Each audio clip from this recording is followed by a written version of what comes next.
Hey, alright, welcome to the Tuesday show. I'm Ultra David. And I'm James Chen. How's everybody going? Everything's fine. Well, today, we're going to talk about video games.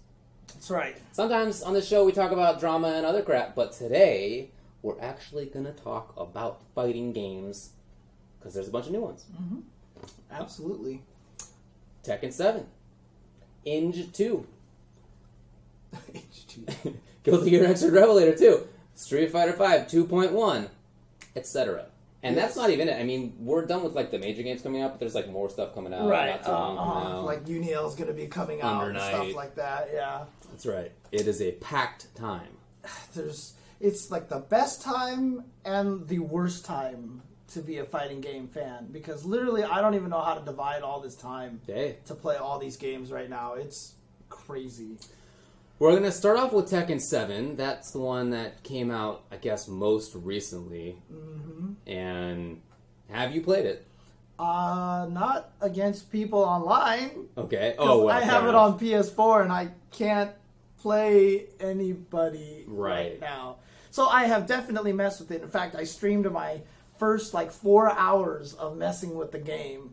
So it was like the first time I basically brand new to Tekken, right? Yeah. Now, to be fair, I have a lot of knowledge going in. And so I understand a lot of the concepts about taking turns and all these other things. I know about wall rising. I understand about juggle combo, So I went in there with ammunition. So I was able to, learn the game, but I already had some pre-established knowledge. So I was able to figure out a bunch of things. So I'm learning it, and it feels nice right now. I can't wait to try to play against people. And my whole goal basically is to find one person online who doesn't know how to break out of Rolling Death Cradle. Okay. And I'm going to Rolling Death Cradle. Okay, that sounds pretty cool. That's all I want to do. It's all I want to do is Rolling Death Cradle. That sounds like a great life goal, man. Yeah. Although, I mean, so here's the thing, right? So some people are talking about this in the chat.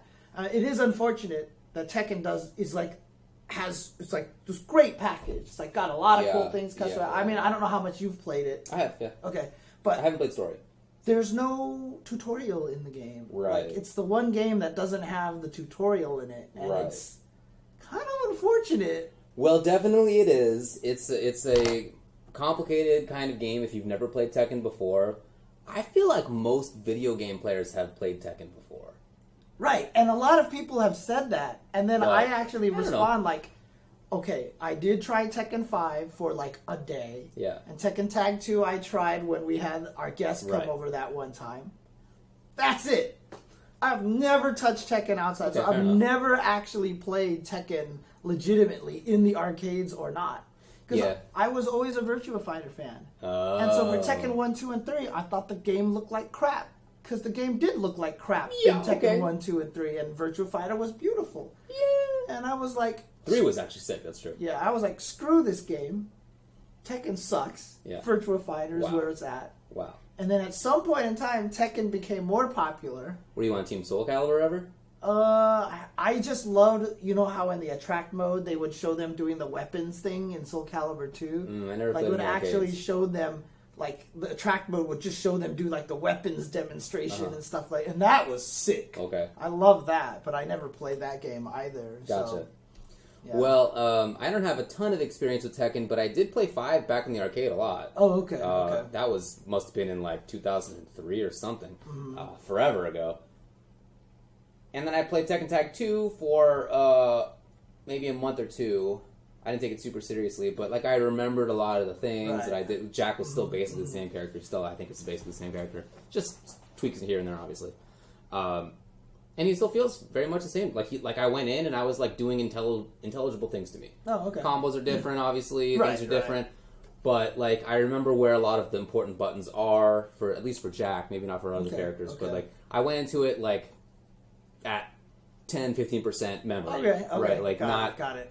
Great, but not terrible. I mean, the character that I played in 5 was Roger. Oh, yeah? And he's not in the game, so right. I didn't have... You played Roger, that's funny. I didn't have my knowledge in there. So I actually went with King instead, because he's a grappler, and I was like, you know what? And I just wanted to powerbomb people out of the air. King's sick. the first time I saw him do that, I think Tekken 5 was the first time he could power bomb people out of the air. Like, I've always wanted to do that, so I was like, you know, let's do it. He's a super sick character. Yeah, I guess folks in the chat are saying Sub-Zero Smoke, great name, says that 2004 was when T5 came out for the arcade, so that must have been when I was playing it, back at the old Barricade Gotcha. in Berkeley, California. And there was a good scene there. And it was that same situation that I'm sure many people went into. I'm sure you did too. In the arcades, if you want to play Game X, there's a line for it, but you quarter up, but then in the meantime, you're playing Game Y to wait for it. So, back and forth, Third Strike, CVS2, Tekken, kind of just in a row. And it's weird, too, we were just doing that. Even at Golfland, they had the best players for all those things, right? Yeah. And I never went and played MVC2 in that line. I never went and played Tekken in those lines that they were all there. I would always go and play DDR. When I waited, I would go play Dance Dance Revolution. Yeah. And then all I remember was that it was Viscant. He would always end up getting hornswoggled into playing DDR with Ducto. What? And they would end up playing DDR, and Ducto knew that Viscant hated the song "Kick the Can." Oh. Dun, dun, dun, dun, dun, dun, dun, which is basically the can, right? They just call it, gotta kick the can, right? That's true. He hated that song. God, yeah. So Duck would pick that song 3 times in a row. Oh. And force Viscant to play it 3 times in a row. What a meanie pants. Yeah. Mm-hmm. I don't picture Duck playing that game. That seems like... Dude, at Golfland, to me. Everybody played it. Everybody played DDR. There was nobody who didn't play DDR. Like, everyone would go and play DDR. Yeah, okay. Yeah, it was pretty crazy. At the Barricade, it wasn't like that. The only people who played it were people who were there specifically to play DDR. And many of them actually were doing workout programs. Oh, nice. They would use DDR as their workout. Dude, the first time I managed to lose, like, 20, 30 pounds, I did it through DDR. Yeah, dude, it's no criticism about that. It's legit. Yeah. Anyway, so I have some experience playing Tekken from forever ago, but it's not like that's still with me. And from what I've read, there have been some changes to some things. Like backdashing is a little bit different than it used to be. I guess you can block more easily now or something while that's happening. So certainly there are changes to the game, and I'm sure that it will take me a while to remember a lot of what I used to know and learn the new stuff. But it was a blast, man, just to like be in training mode again in that game and trying things out. I have it for PC. I haven't tried to play online against people yet. Oh, but, really? Okay. But I felt like I wanted to just like remember stuff first. Yeah. That makes sense. Like spend some time, like just, oh yeah, this is that button. Yeah, you know, and try to practice things up. And there have been some really useful resources that people have put out. Did you see there's somebody, now I can't remember who it was. Maybe let me know if you can link it in the chat. Somebody came out with a list of the 15 important moves for each character. Yeah, I saw that. That's awesome. I had the tab opened up in the original profile, but you know. There you go. Yeah. I think that's so useful because there are so many moves, and if you're coming into the game with not much knowledge like I am, or with no knowledge like lots of other people are, even if you have played the game before but it's been a long time, maybe you remember your character's moves, but you don't know like what the other character's things are. Everybody's looking at his Drunkard Shade, so I think that's Noble Tataki. I think that's nice work. I think that's him. That was a really important thing for me to read and just kind of refamiliarize myself with some of what happens. I just want to make sure I credit the right person. I don't see who wrote this here. There's no author here, but it is. I'm pretty sure it's him. So yeah, okay. Yeah, I thought that was really, really good. And then, Eris has put out a bunch of good videos he's put out a ton of stuff, yeah. Did you see him trying to teach the guy how to punish his move? No. He was playing against someone online, couldn't even talk to the guy, had no communication with him. Yeah. And he's like, you have to punish this move with Wall Rising 3. So he did it and he blocked. And he wouldn't do the right move. He's like, okay, no, it's the wrong move. And he just did the move again. And the guy would do the wrong move. He's like, you're getting warmer, but that's not the right one. He did the move again. He did the move like 8 times in a row to try to see if he could teach the guy how to. That was actually pretty Did the guy figure it out? No, he never got the right move. He did while standing 4, I think, but he was like, you're getting warmer, but that's not the right one. You need a different button. So, but apparently he was in the chat. He was in the chat. Oh, gotcha. So okay. There you go. Okay. Well, look, it's so useful to have people in the scene helping new folks out, and I'm really happy to see that. Tekken now is at a state where a lot of its vets are in that sort of more mentory role now. Yes, and that's great. It wasn't always the case, but now there are people out there, in good positions to make good content for the game, and they're doing it. So hats off to everybody. I know for me it's been helpful. I'm sure for other people it's been helpful too. I mean, like I said, I streamed it for 4 hours. I put that whole entire session out on YouTube. So you can check that out on youtube.com/UltraChenTV. You can check it out there. But the key thing was, like, normally what do I do in those 3D games is I go to that move list, I go move one by one and see what all the moves are. And this time what I actually did, I started doing that and then I stopped. I was like, you know what? Let's go over movement first. So I went over movement, and then I was like, okay, let me find all my basic buttons. Yeah. So I just figured out what down forward 3 looked like, what towards, and I looked at the frame data for those moves, and I'm like, okay, I found a couple of good moves that I like. I'm ignoring the entire move list. I am not going to look at this move list because that is the #1 way to intimidate yourself and make you lose at Tekken and make you quit Tekken. So I said, I'm just going to go by with these basic moves that I just learned here. There could be better moves later on, right? But that's not the point, right? Let's start with moves that I can feel comfortable with and not think to myself, oh, God, there was that one move which was like down, back, something or other, and blah, blah, blah. And the only thing that people made me... then I learned juggle combos, right? Because you just got to know a good juggle combo, right? Yeah. So if you could punish something. Or some combo, right? It doesn't need to be the best, obviously. And then all I did was learn the rolling death cradle. That was it. That was it. And that's all I basically learned. And then I tried to go online and I couldn't. So But that's how you need to approach Tekken. Understand the movement. Understand the taking turns mindset, because it's huge in this game. Understand your basic attacks and how to do the basic attacks. Like, understand... I just had someone on Twitter, too, Mr. Jones, basically. Let me see what his actual handle is here, because he has been... it's HJZ91. He's been super helpful. He watched that entire thing, and he's like, okay, so this is how the normals work. There's these states, and he listed... And I'm a fact writer, so I gobble that shit up, right? So, like, he explained to me how the states, like, there's different stances, basically. The standing stance, the crouching stance, and, like, running stance, dash cancel stance, all these things like that. So understand how the game registers your moves, so you know how to control your moves. I got to bone up on that too. And I think that's the most important part of Tekken.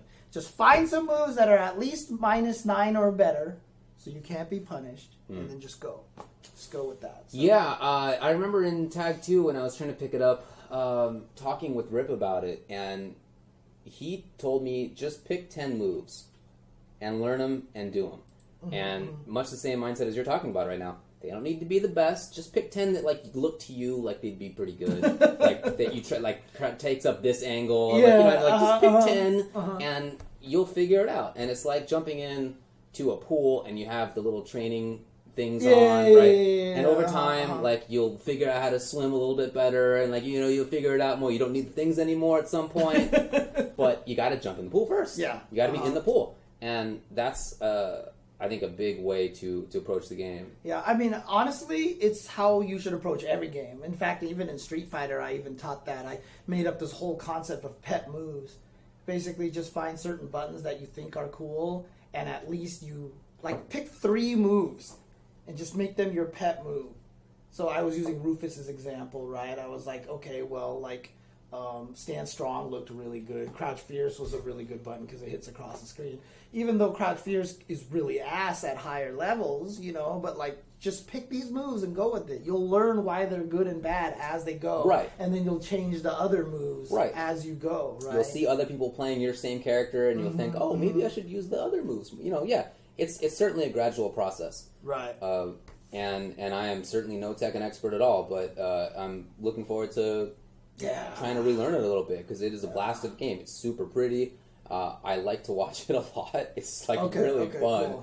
Cool. And I've been looking forward to Tekken 7 finally coming out in a playable state for most humans on the planet, and it's finally here. So I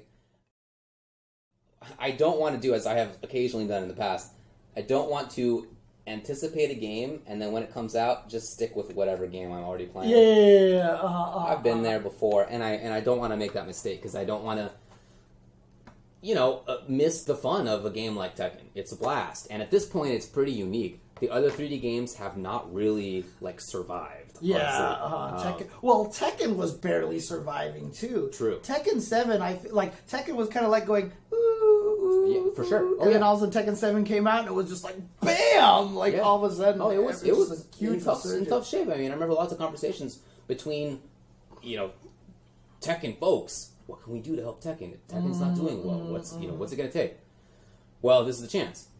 And it is such a unique game at this point, and would be a major shame if that went away, that style went away, and it's a blast. I really recommend everybody pick it up. And I really, really want to make sure that we really take time to credit Harada and the Tekken team. One of the reasons why I feel like Tekken 7 is so much stronger now is its watchability factor is so good. For sure. Like, I get hyped watching the game even though I don't know what's going on now, right? So, I'll watch it and I'm not... Okay, so also credit to Aris, because when Tekken Tag 2 was at Wednesday Night Fights, I would watch it a lot and his commentary helped a lot, right?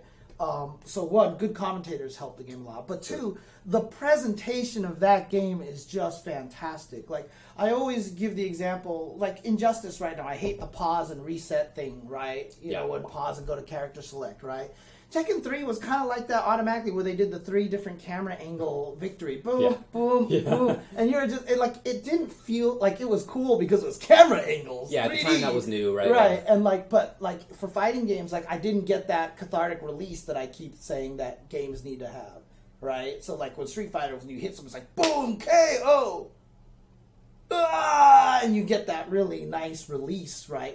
Especially with a close match, right?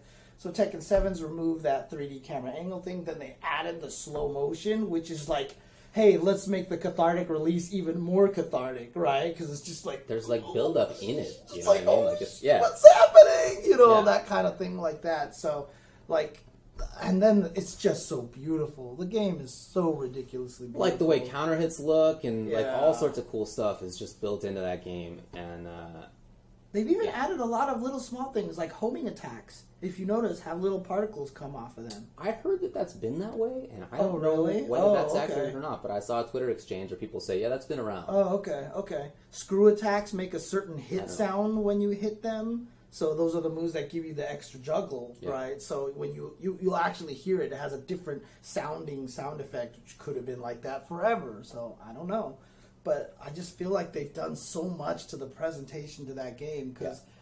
Again, like I said, I was a Virtua Fighter fan. I was a Tekken hater, right? So Tekken 3 didn't look that terrible. I just hate the fact that everything was brown and gray. Virtua Fighter was blue and green and yellow. Was very colorful. Like that, right? So, but at Evo, Tekken was always my time to take a nap. Yeah. Right? But now it's Tekken's on, and I'm like, shit, I want to watch this. Yeah, and it really helps if you do have at least some understanding of the game. So if you're thinking about picking up the game, or if you're just interested in fighting games in general, I really recommend it, not just because it's a fun game, but because you will enjoy streams more. Yeah, right? Yes. You're not going to have a big break where it's all right, what do I do with my time for the next 2 hours while Tekken is on? Well, if you understand the game at least a little bit, you can watch it and enjoy it, and that will be nicer for you. So I think it's really good stuff. I'm still torn on customization. I don't know how. Oh, were you going? Was there something else that you want to say before I move on to customization? How is your stance on customization? I'm fine with it. The only thing that I wish the game had was the name of the character. On the screen. That's it.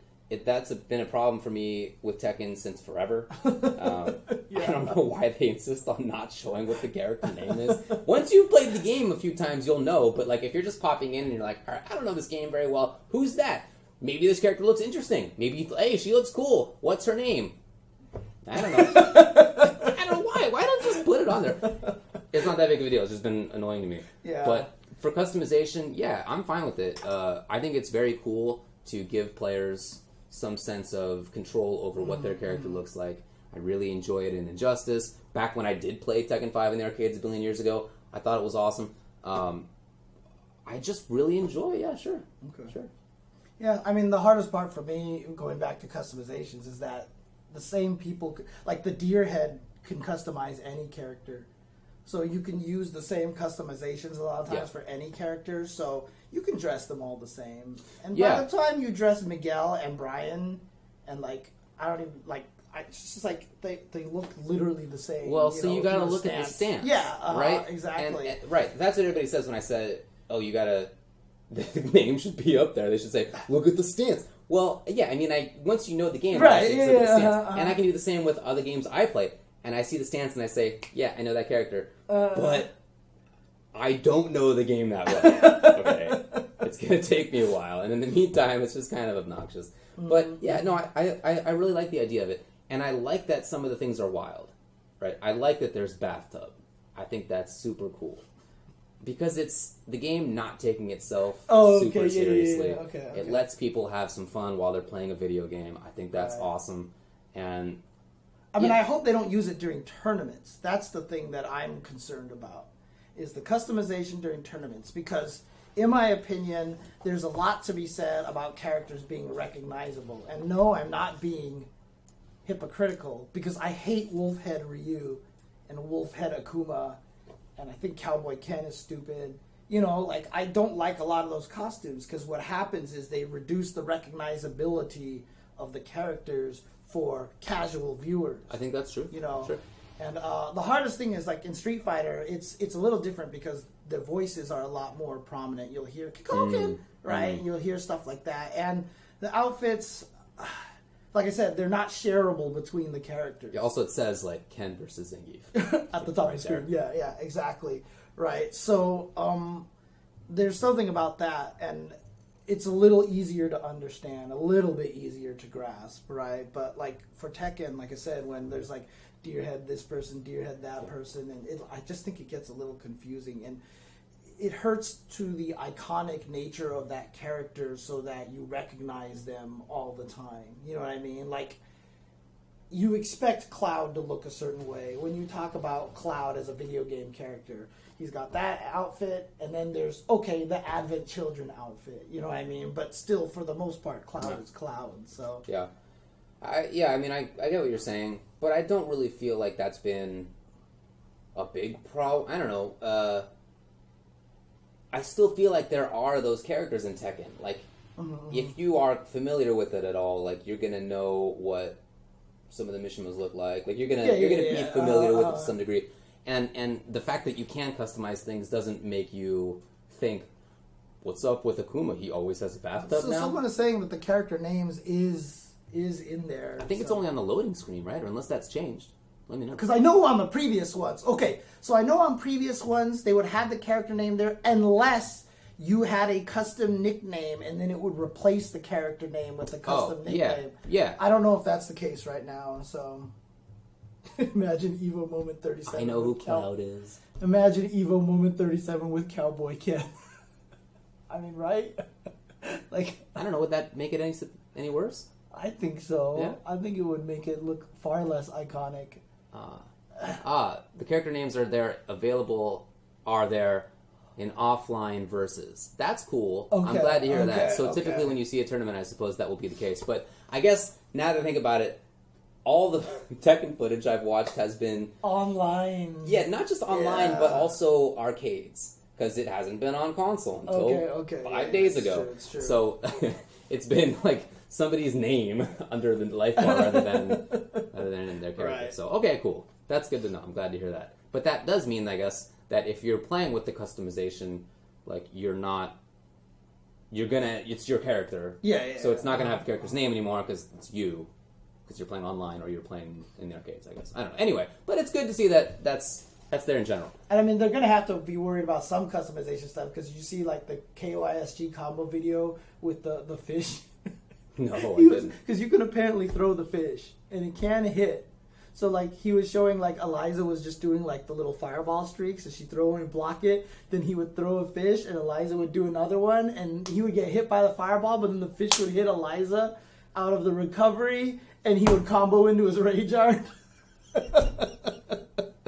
It was fish combos. Fish combos. It was literal fish combos. Well, I did see Akuma FADC shotgun. Yes. Which was pretty sick. I thought that was great. I haven't seen the fish thing, but I did see the shotgun. Anyway, cool to see that in U.S. Tekken tournaments there are going to be character names up there. So that's good. And of course those customizations are going to be banned in offline tourney mode. Yeah, so, yeah. So. And you're definitely not going to see the shotgun stuff for sure. I really like Jimmy Fish combos. Yeah, that's right. Yeah, you got to learn those combos. Oh, God, I know. Now I feel like I have now to. You gotta do I them. have to be the fish guy, dude. Right? Oh my God. I was talking with Vicious earlier today, and he was saying that he's been playing a lot of Tekken. Mm-hmm. He's been cracking out on it, and he's been doing it with Akuma, and it's because the pacing of Akuma is more like Street Fighter style. You can interrupt. You got a Dragon Punch. Right. And you got an FADC. And if you think that the opponent doesn't expect it, you can continue stuff. Right. In a way that other characters can't really. You can interrupt. If you're slightly disadvantaged and typically somebody else would poke, Akuma can Dragon Punch through FADC. Right. So if you're interested in getting into the game and you want to have it maybe be a little bit more approachable for you, if you haven't played Tekken before and if you have played Street Fighter, maybe that's a... Oh, yeah.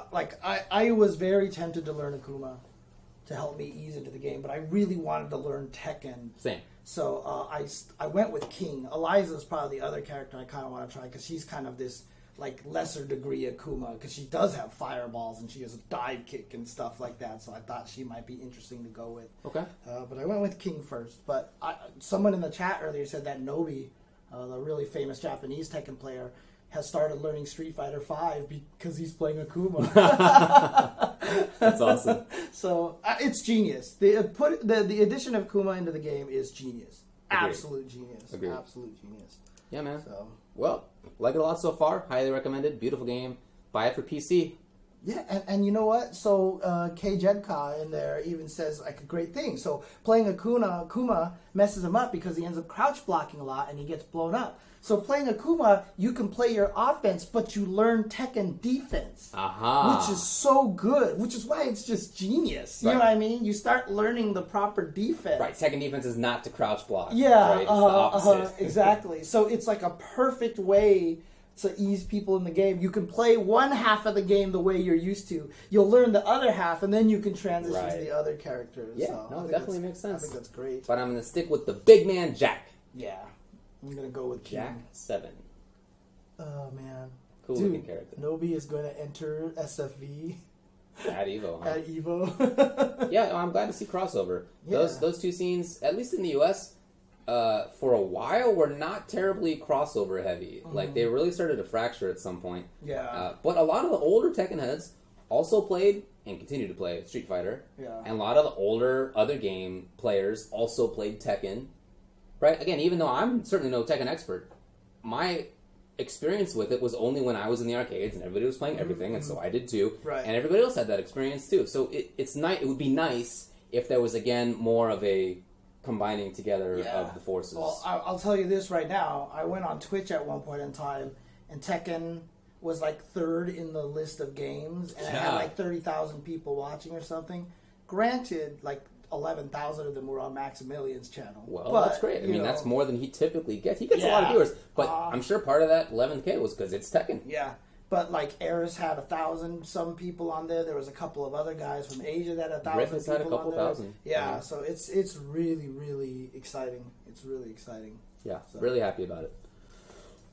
Well, yeah, definitely get it for PC because you can play online. You can play it, but also furthermore, just please support PC fighters, everybody, so I don't have to plug in my PS4 anymore. Well, we'll talk about that during Injustice. You want to take a little break here? How long have we been talking about this thing? For about, we started about 15 minutes late, right? 15, 20 minutes Let's take a break. Let's come back and talk about Injustice 2. All right, sounds good. Be back in a bit. All right.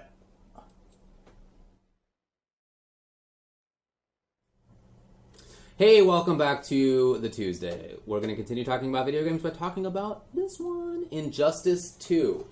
It's been out for a little while at this point, but thought we would talk about it more because there have been some changes as well as, just more of a development of the game itself. I've been playing it just an absolute butt ton. Right. I had been racking out on that game. I know that you have been getting into it as well, though. So Monday, I finally sat down and played online for the first time.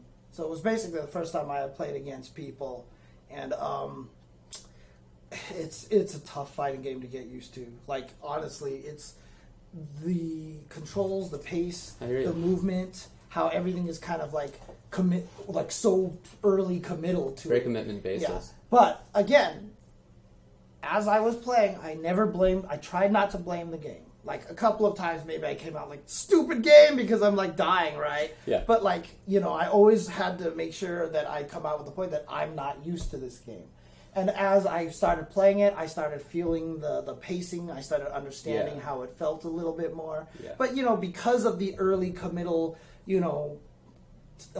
target combos, chain combo system, and the hit confirming and stuff like that, I was missing a lot of things. And honestly, the online, while you don't get rollbacks or anything like that, there is some built-in input lag there that was driving me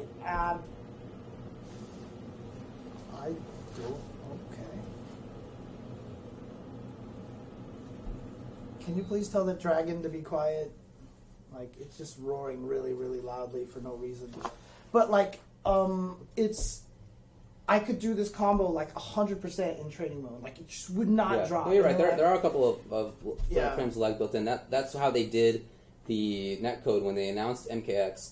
They announced that they would just built in, like, I forget, 1 or 2 frames of lag online, and it would always be like that, and that was just a way to like make it work. The game itself doesn't have bad input lag; it's just the online is built like that. Yeah, so you're right. And literally, there's an option which shouldn't, by the way, be in the main menu outside. There should be the ability to turn it on and off in training mode. Oh, that is a good idea. But you can simulate the online lag. Right. You can actually add it there, which I didn't know about, and so I did that. So yesterday, so I played Monday. I played for like 4 hours or something like that, right? And then even later on that night, I was like so frustrated and like so like I just wanted to try out all these new ideas. Yeah. That I just went back and like training moded it. I made sure to turn that on and only do that. Fair enough. To see if I could get used to it online. Yeah. Yeah. And other than that, the netcode's great. Netcode is fantastic. I've only had 2 bad matchups. I played for like hours. Yeah. And I had 2 bad matches. But outside of that, everything has been fantastic. So. Yeah.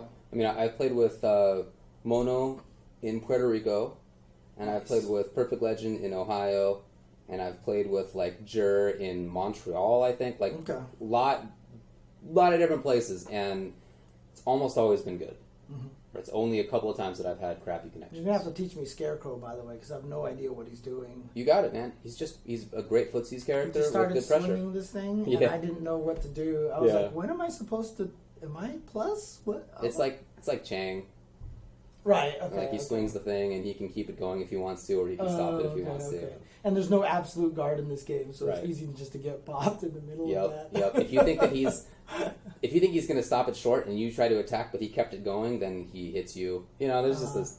Not like someone the best said mix-up, that you played him in Virginia. Oh, sick! I didn't know you were in Virginia. Excellent, GGs. Yeah. But man. We started a guild, the Ultra Chen Guild.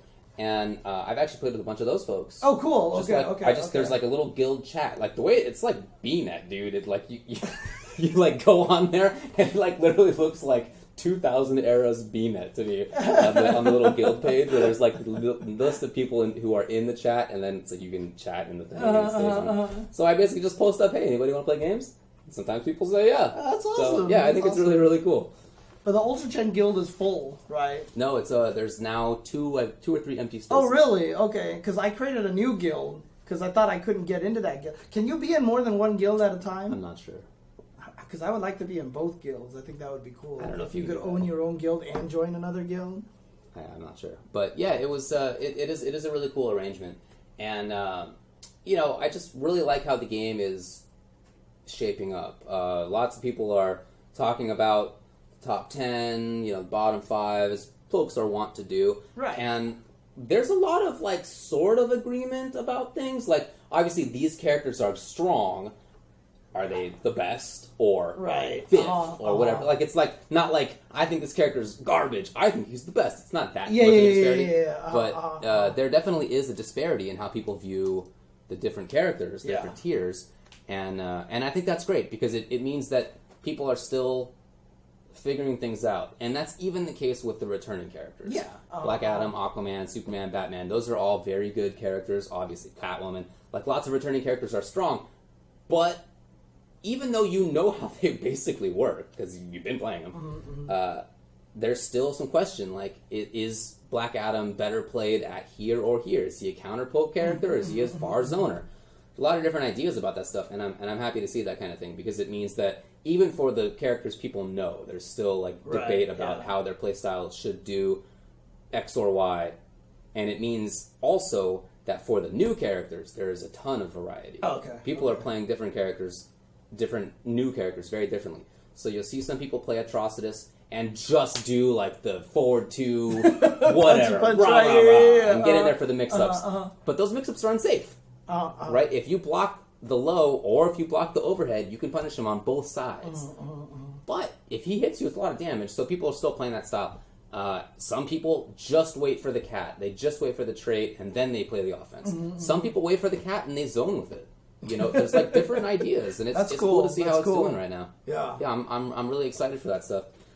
It doesn't really seem to me like anybody's bad so far, which I think is nice to see. The closest, in my view, is probably Gorilla Grodd. Really? I don't think he's strong. Even like after Shine was blowing everybody up, and he kind of has a pseudo infinite, doesn't he? Yeah, you know, it's a combo that can have resets in it. But it's a restand situation, and so the idea is it's a 50-50-ish between the low and the overhead. However, the overhead is like 25 or something frames. It's like it's reactable. I feel it's reactable. So I don't feel his mix-up is as good as like maybe it was intended to be. Because it was Coach Steve. It was Coach Steve. Yeah, Steve has been playing that character. I played Steve online. He ripped me up the first time I saw that character. He was the first one, and I didn't know what the heck was happening. But I played him online a couple times since then, just randomly matched, and it's been pretty even. And I played against Mono, who's been playing Grodd a lot. And Mono that didn't go well for Mono. So yeah, I don't know. I don't think the character's that great, but he's not terrible. Obviously, he's not terrible. I don't think anybody's terrible. I mean, what about Wonder Woman, Katana Prime? Yeah, she might be tough. She might be in a rough place. Wonder Woman is not very good at all. Wonder Woman is the worst. She's my girl, but she's not very good. Yeah, only this guy would play a character in Harley Quinn in Injustice 1, and then she's like maybe top tier now, and he's like, yeah, Wonder Woman, how's that character doing? Why? Just play your top tier. But yeah, Wonder Woman might be in trouble as well. We'll see. Importantly, though, they are mostly keeping their hands off. So yeah, they just had a patch and there was like barely any changes. So I want to talk about the patch a little bit. Almost nothing that they changed was like a substantive, significant I looked at that and I was like, you know, like seriously, I was like, some characters didn't get anything. It was like that cat gif, right? The cat gif. Some characters got nothing at all. Most characters' changes were just like a bug. Something wasn't working intended, blah blah blah. So there you go. The only one that wasn't like that was that they made Joker's little chattering teeth the low setup thing. They gave it 5 fewer frames of block stun because I guess they found a block infinite with it. Okay, but, got it. That makes sense to me. But the only one other than that that's probably really important is that Scarecrow got a wake-up attack. He didn't have one before. I thought that was intended. They say it was a bug that it didn't work. Okay. But there you go. Other than that, the changes were only about bug fixes. Dude, Catwoman doesn't have anything. She was missing from the list completely. A bunch of characters were like that. I was like, what did they do to Cat? There's alphabetical, right? yeah. No, but I think that's awesome because the problem that everybody always talks about with NRS games is that there are so many patches. Yes.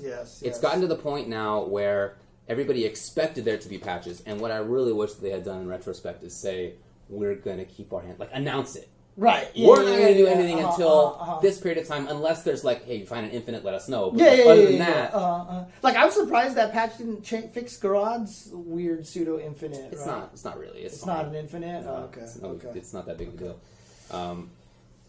But yeah, man, there's no big changes, and that is really important because it lets people kind of sit on things. there's no excuse now for people who say that they like the game but then are turned off by the patches, by the fact that it changes. Now's the time to shine, man. Like, I've been trying to tell people in the NRS community for the last 3 games that, hey, lots of other people who that are out there who would play the game if it wasn't changed all the time. Because I remember having the conversations in MK9, in Injustice, in MKX, with a ton of people who said to me they would play it if not for that. Well, here you go. Well, it's like Pig of the Hut. Prove me right. Pig of the Hut is one of the guys like who's really championing it on social media right now, right? He's just been like, do not patch this game. Yeah, and you know what? He's definitely on that side. A lot of other people are too. Yeah. Now, there are certainly some people in the NRS scene who want it changed. They it's their main game. They want to see the changes. They like the fact that there were patches because it means that there's balance. Yeah, that's the intention anyway. Right?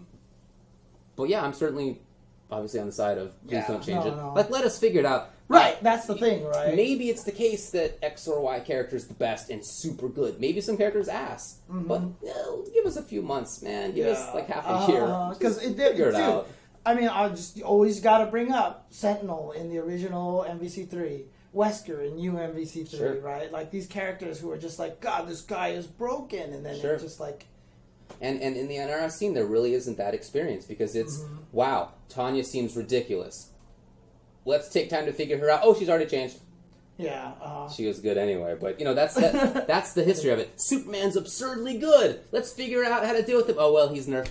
Like things like that. And okay, Superman probably deserved to be nerfed in Injustice 1, but there's not that history of, like, figuring it out. Exactly. They're at that point where every time they see something they don't like, it is, patch this. Yeah. That's their reaction, Certainly right? some of them are still like that. As you said, Pig is not like that.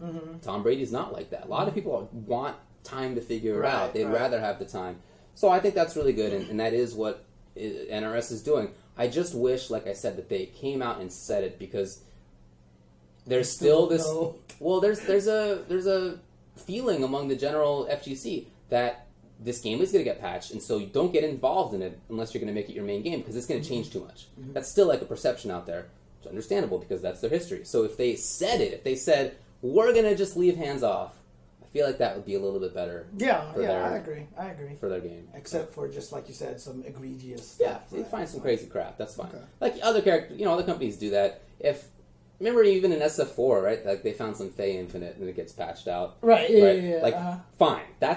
Nobody's complaining about that. It's like okay, cool. Or like when you have block string infinites, like what was it? Cabal had one in MK9, didn't he? It was like that run, stop, infinite. It was like pop, run, and then pop, run, and then pop. Because Online Tony was, I remember he kept doing that. I mean, the character was absurdly good. Yeah. In the NRS game scene, I shouldn't say that it's never the case that they have figured out how to deal with characters. There's always a final patch, and then there's like a year where you get to play the game. And then, that does change sometimes. Matchups change. Obviously, as we all know, fighting games, matchups change. And they figure things out during that period of time. Maybe they'll get more time this time. I really hope so. It seems like it so far. Yeah. I just want to say, because like from my experience, I'm using Catwoman right now, right? So I'm just curious. In Injustice 1, they made her forward 1 an overhead, right? Did they ever get rid of that, or was it an overhead until the end of time? Oh, I don't remember. I think it was an overhead always, wasn't it? Well, it wasn't when it started. In Injustice 1? In Injustice 1, and then they patched it, because I remember, holy crap, that's really good. Oh, really? Because it's not an overhead in Injustice 2, and I'm glad about that. Yeah. So I think that would be stupid. Yeah. I mean, I'm using her, she's really good. She's really good. I can feel it. Her anti-air is ridiculous. Yes. Her anti-air is definitely one of the best down twos that there is in the game, that it just bops everyone out of the air. I can anti-air in this game. What? It's ridiculous. I'm actually anti-air. I traded with Batman's jump too. Yo, that's not everybody can say that. Yeah, I know. But I think she's super good. I'm having a lot of fun with her. There were some people who were helping me a lot in chat. Nice. I was playing her and someone was just like, back 3. I was like, what? He was like, back 3. Just do it. I was like, huh? He was like, back 3 is plus on block. Yeah. And I started winning way more matches. Yeah. You duck under stuff. It's like a snipe from afar. Yeah. Right? And I was She's like, a little cannon. She shoots herself out. Yeah, I mean, I also really want to try Harley Quinn because I do want a zoning character. But Yeah. I do want to pick a new character, too. Okay. I won't want to pick someone who's already established because I would like the fun of exploring a character that's not explored, right? Like, who would you say right now is one of the least used characters who's brand new? Bring up the old list of characters here because I am never sure about that stuff. Yeah, I never remember, too. Yeah. I never Who's in this game? Yeah. I always think about that. Black Canary. I've seen lots of people play Black Canary. Certainly some. I thought she was asked at first, but I think she was pretty good. I don't see many blue beetles. Beetles, okay. I don't see many Brainiacs. How does Beetle play?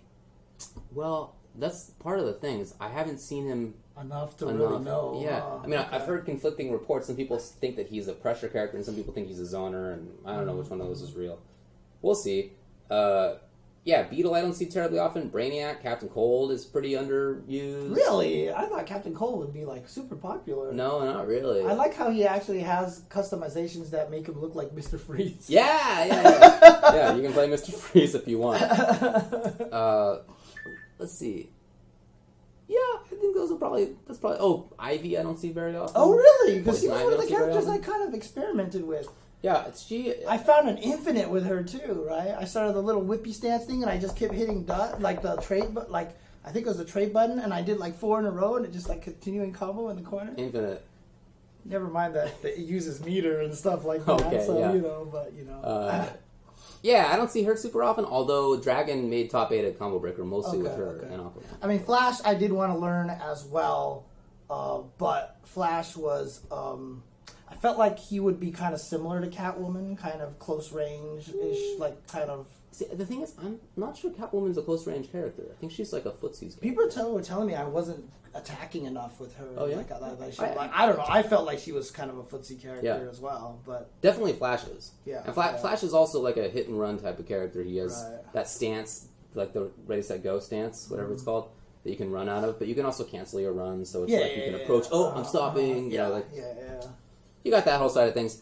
I mean, honestly, the one thing I will say that is, outside, obviously, of the weird controls, pacing, understanding how the flow of the buttons and attacks work, the one thing that I always get frustrated about in Justice games is the strings, right? I know they couldn't, I know they didn't want to change the strings because they've already established them in the previous game and stuff like that, and they don't want to change a lot of that stuff. But I just wish there was a better system of the strings that they had. Because one of the toughest things about going to new characters is time to sit down and memorize my combo attacks and figure out what they all do and everything like that. Rather than having some standardized, everybody has 1-1, everybody has 1-1-2, everybody has 2-2, things like that. Honestly, it should just be 1-1-1. I'm totally with you. 1-1-2, 1-1-3, 2-2-2, 2-2-3. That's. I don't know why there's the variation that there is, but. Yeah, honestly, there's no reason to make you switch buttons or do stuff because what if Catwoman's is 2-3-1? It's why? Why? You just make it all. It's definitely arbitrary. There's no doubt. I wish there was a little bit more, and I even mentioned that. Well, it would be kind of pointless now because I mentioned it to Hector, but he's not on the team anymore. No. So yeah. But I felt like that would have been a really good thing to do, to be honest with you. But having said that, I do like the game. Like I said, after I played it online, I've been streaming every time I do anything. But literally, I just sat down. And I was like, no, I need to figure more shit out. And I just went into training mode. And I played a bunch more Catwoman for 2 hours. It's definitely an interesting training mode game. Yeah, there's a lot of cool stuff you can do in the game. And the combo system, on the ground, it's strings. Right, and there's not a ton of creativity in that. There's some links and stuff, not a lot. It's in the juggle game, and it always takes a year for people to come out with the max damage combos in NRS games. That was the case in MKX and all the previous games too. You would see little maximizations here and there, and people would figure it out, and different situations. Oh, you get an anti-air crouching or down 2, here's your combo. But you get an anti-air down 1. Different thing. Anti-air back 1, whatever your anti-air is, different thing. So there's lots of little situations to figure out. I mean, honestly, I would recommend when you first learn the characters is normalizing your combos, right? Oh, so, yeah. like, with Catwoman, I normalize everything into back 3. Once you back 3 it, then the follow-up is the same. So, like, if I anti-air with this, back 3. If I hit with Cat Dash and the crumple, back 3. You know, like, because that's a great way to start. That's a great way to start because you don't want to bother with all that stuff. Learn that stuff. Same thing we talked about with Tekken. Yes. Like, don't watch the top players and go, look at all these max damage combos. Let me learn all of it. Dude, learn the game first, right? Sure. Learn what you're supposed to do with. I mean, people overstate how much, like, but I'm not doing max damage and I might lose a round. So you lost a round. But you know what? You're going to learn don't get hit. You know, learn not to get hit. Yeah, and then like dealing damage in max combos is like the 82nd most important thing you can learn at the start. It's like not on the list. Exactly. Just do some combo, you're fine. Yeah, and even guys like Champ, like he always talks about when he plays Magneto, he's like, I have a combo that works on every weight class, that works on every character. It's not the optimal damage, but I don't care. Right. He's like, I literally don't care because now I know I will land my combo every time against these people, right? So, yeah, man, definitely a good call. And then another interesting thing in the patch was that now it will let you know if the opponent is playing on Wi-Fi. If you're playing on the thing, which may be relevant for me. Here's what happened. I got this new apartment. It's 2 stories, and the router's upstairs. And I put in like a secondary router to like repeat. That's like in kind of the middle. Yeah. So I get a really good Wi-Fi connection. I don't have any problems with that. But then I never actually like snaked the Ethernet cable all the way around because I have to like put it on the ceiling. You know what I mean? Like you gotta do the little plugs and stuff because it's really far away. So I just haven't bothered, and I've never had a problem with it. But now everybody knows. Now my secret is exposed, and when I play on video games, now people are going to say to me, "Oh my God, this guy's on Wi-Fi." Whereas before, nobody said anything. See, the funny thing is, like, I feel like I got a good connection. I feel like you would be almost kind of proud of that. Like, that would be a badge for you because it would be part of the troll factor, right? Yeah, I just kind of feel bad about it. I got my limits to the trolling. I've been intending anyway to actually get the Ethernet cable all snaked around. Yeah. I've just been lazy about it. I mean, look, for like 6 months. My upstairs is all on Wi-Fi, right? But I play all my streams down here, which is hardwired, right? Even though the cable that I'm using is like 100 feet cable, right? So it's not going to be great, but still it's hardwired. But when I play upstairs, it's all Wi-Fi as well. So. Yeah, I mean, my Wi-Fi speeds even with the repeater are like 100, Dude, I've 100 shown down, 10 people, up, like, 15 up usually. I mean, like, if I showed you right now, I have the speed test app on my phone right now. So I'm on Wi-Fi right now on my phone, right? And I'll show you my Wi-Fi speed on my phone. So, I mean, I just don't think that there's really... speed is not my problem with Wi-Fi, because I have, like, some crazy router that has, like, crazy Wi-Fi speed technologies and stuff like that. Look at this. This is actually slower than normal because I'm using the repeater right now on this Wi-Fi. But it's at, like, 20 megabits download right now, so... It's usually even faster than that. It's usually faster than that, too, so... Anyway, I'll figure that out. I'll get in there. I think that's... It's like annoying-ish / amusing for me, but other people are super happy about it because it lets them know, you know, there's a greater likelihood, I guess, that if somebody's on Wi-Fi that their signal's going to be kind of funky. There's a little likelihood to it. I get it. You want to know. So now you can know. Yeah, but... It's just like a sign to me that they are doing as much as they can do to... Yeah. Like, it's a really good faith effort, I feel, to help the players get what they want out of the game. Yeah, Wi-Fi is about packet loss, that's for sure. That's the biggest problem, right? There's not even necessarily about speed, so it's just that it's not as reliable. for sure. Not as reliable. But no, I want to play more Injustice. I want to get back online and, like, not suck at this game. And even though, like I said, I won, like, over 50% of my games. It was like a 53% win rate, right? Nice. And, like... I still felt like I played like shit. Like, that's just how I am. Like, I'm so hard on myself on that. Injustice is one of those games that has a lot of people playing it. Yeah. Well, plus another thing too is like a lot of fluff out there. Yeah, but I mean, like I'm playing it and like it's just because I kept dropping my combos. Like literally, I have this combo where I just do jumping 2, forward 1 into cat stance, and then the somersault kick, right? But I could not cancel the forward 1 into cat stance online.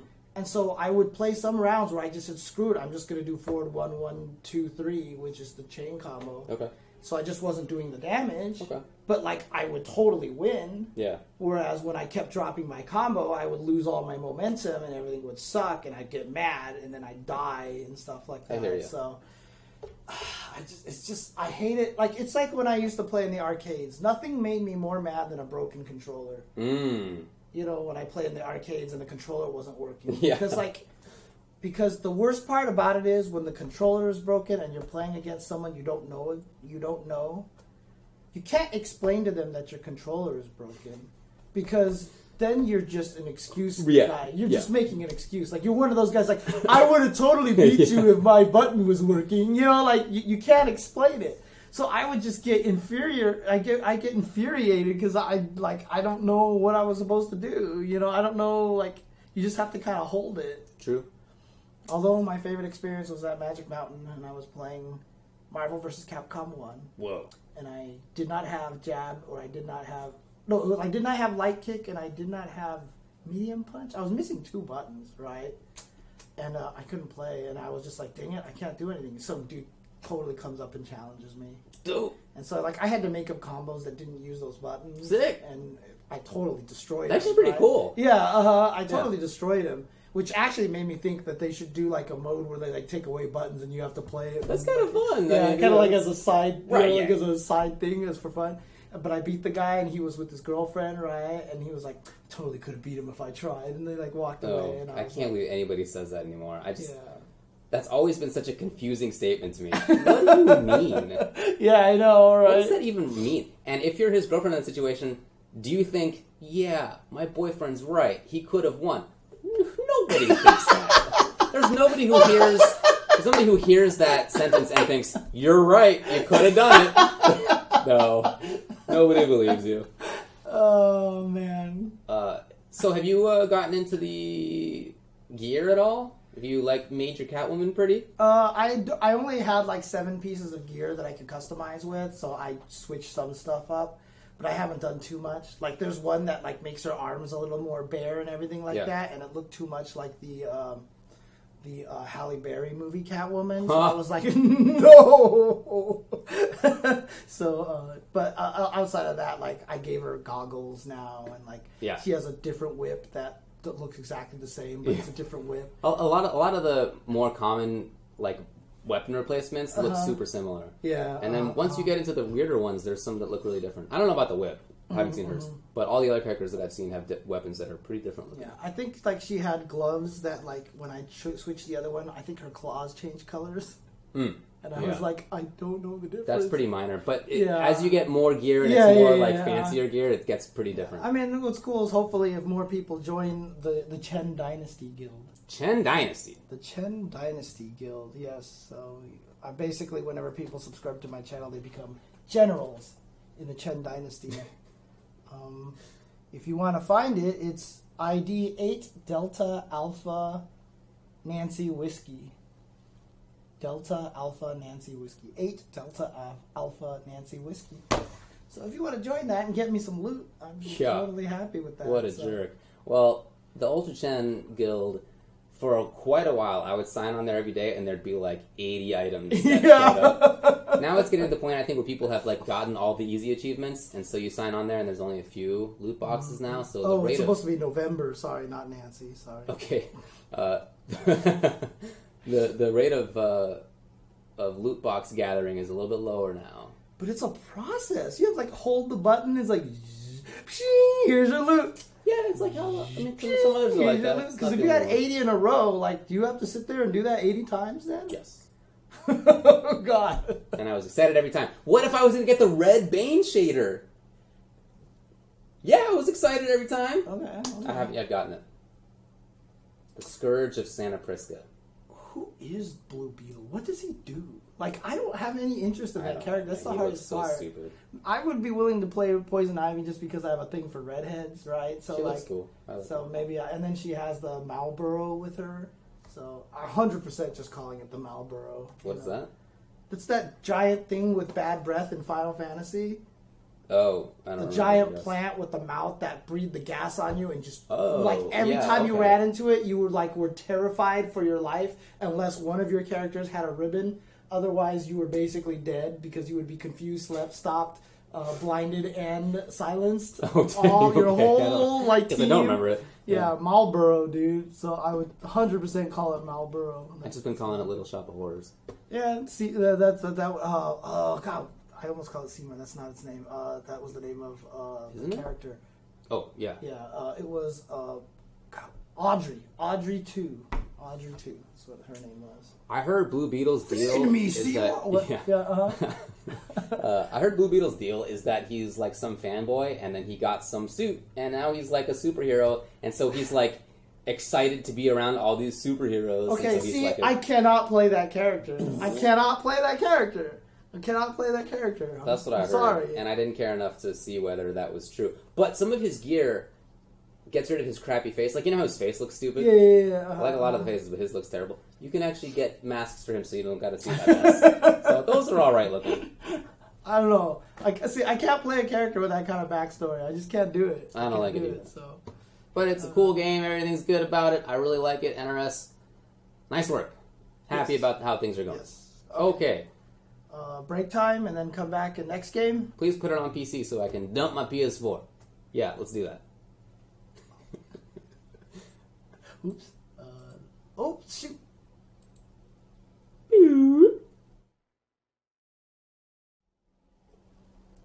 You know, it's true. I realize now that we are, in fact, on TV. I think I should just say that from now on. Oh, because the TV here, right? Well, we're on twitch.tv. Oh, yeah, that's true. Yeah, okay. I should have been saying that for like 6 years, but now I'll start. Let's talk about this one. On TV. On the TV. Guilty Gear GGXrd Rev2. That is correct. So this is out now, and I have played 1 week of playing people online, doing my beginner, intermediate lobbies now. We're actually getting pretty decent enough that it's like intermediate lobbies now. Nice. Like, I actually feel bad for like real beginners who are showing up. Because, okay. Like there was one, like shout outs to UD. Like when he first showed up, he was like, I don't know what to do with Slayer. And now like he's like super good. That's like, cool. It's super exciting. Yeah, that's awesome. It's really, really cool. Game is, I mean, it's an extension of Rev 1. Of course. Right? So it's not everything that's cool about Rev 2 was already cool in Rev 1, right? So it's really hard for me to sit down and be like, oh my god, like there's all these new things. Right. And, like it's well, but like, Viking is new, right? Biken and Answer are new. Yeah, so like, but it's one of those things too, again, that, I talk about this a lot with Street Fighter V about fixing the small things. Like for gamers, small things go a long way. Sure. Right? And so, like, for example, you can change your character or your training mode dummy in the training mode menu. And when you back out of it, it just loads. Huh. So, like, literally, it just says, like, if I'm Biken versus Answer, I'm like, I want to test now on a light character. I pause, go there, select Milia, come out of the menu, black, load, Milia. It's, like, the best thing ever, right? I mean, like, just quality of life stuff like sick, that. Quality of life stuff like that is so important. Yeah. But yeah, no, the game is just it's great. It's great. I mean, like, I want to figure out how I can talk about it substantially without just saying this game is great. Like it's a good game. I mean, like, yeah, it's interesting. Like when I play, everyone always says it. Like when I play Street Fighter Online, when I played Injustice Online, I just get salty. I get angry. And it's just standard James Chen salt, right? But when I play Guilty Gear, it's like a whole different thing.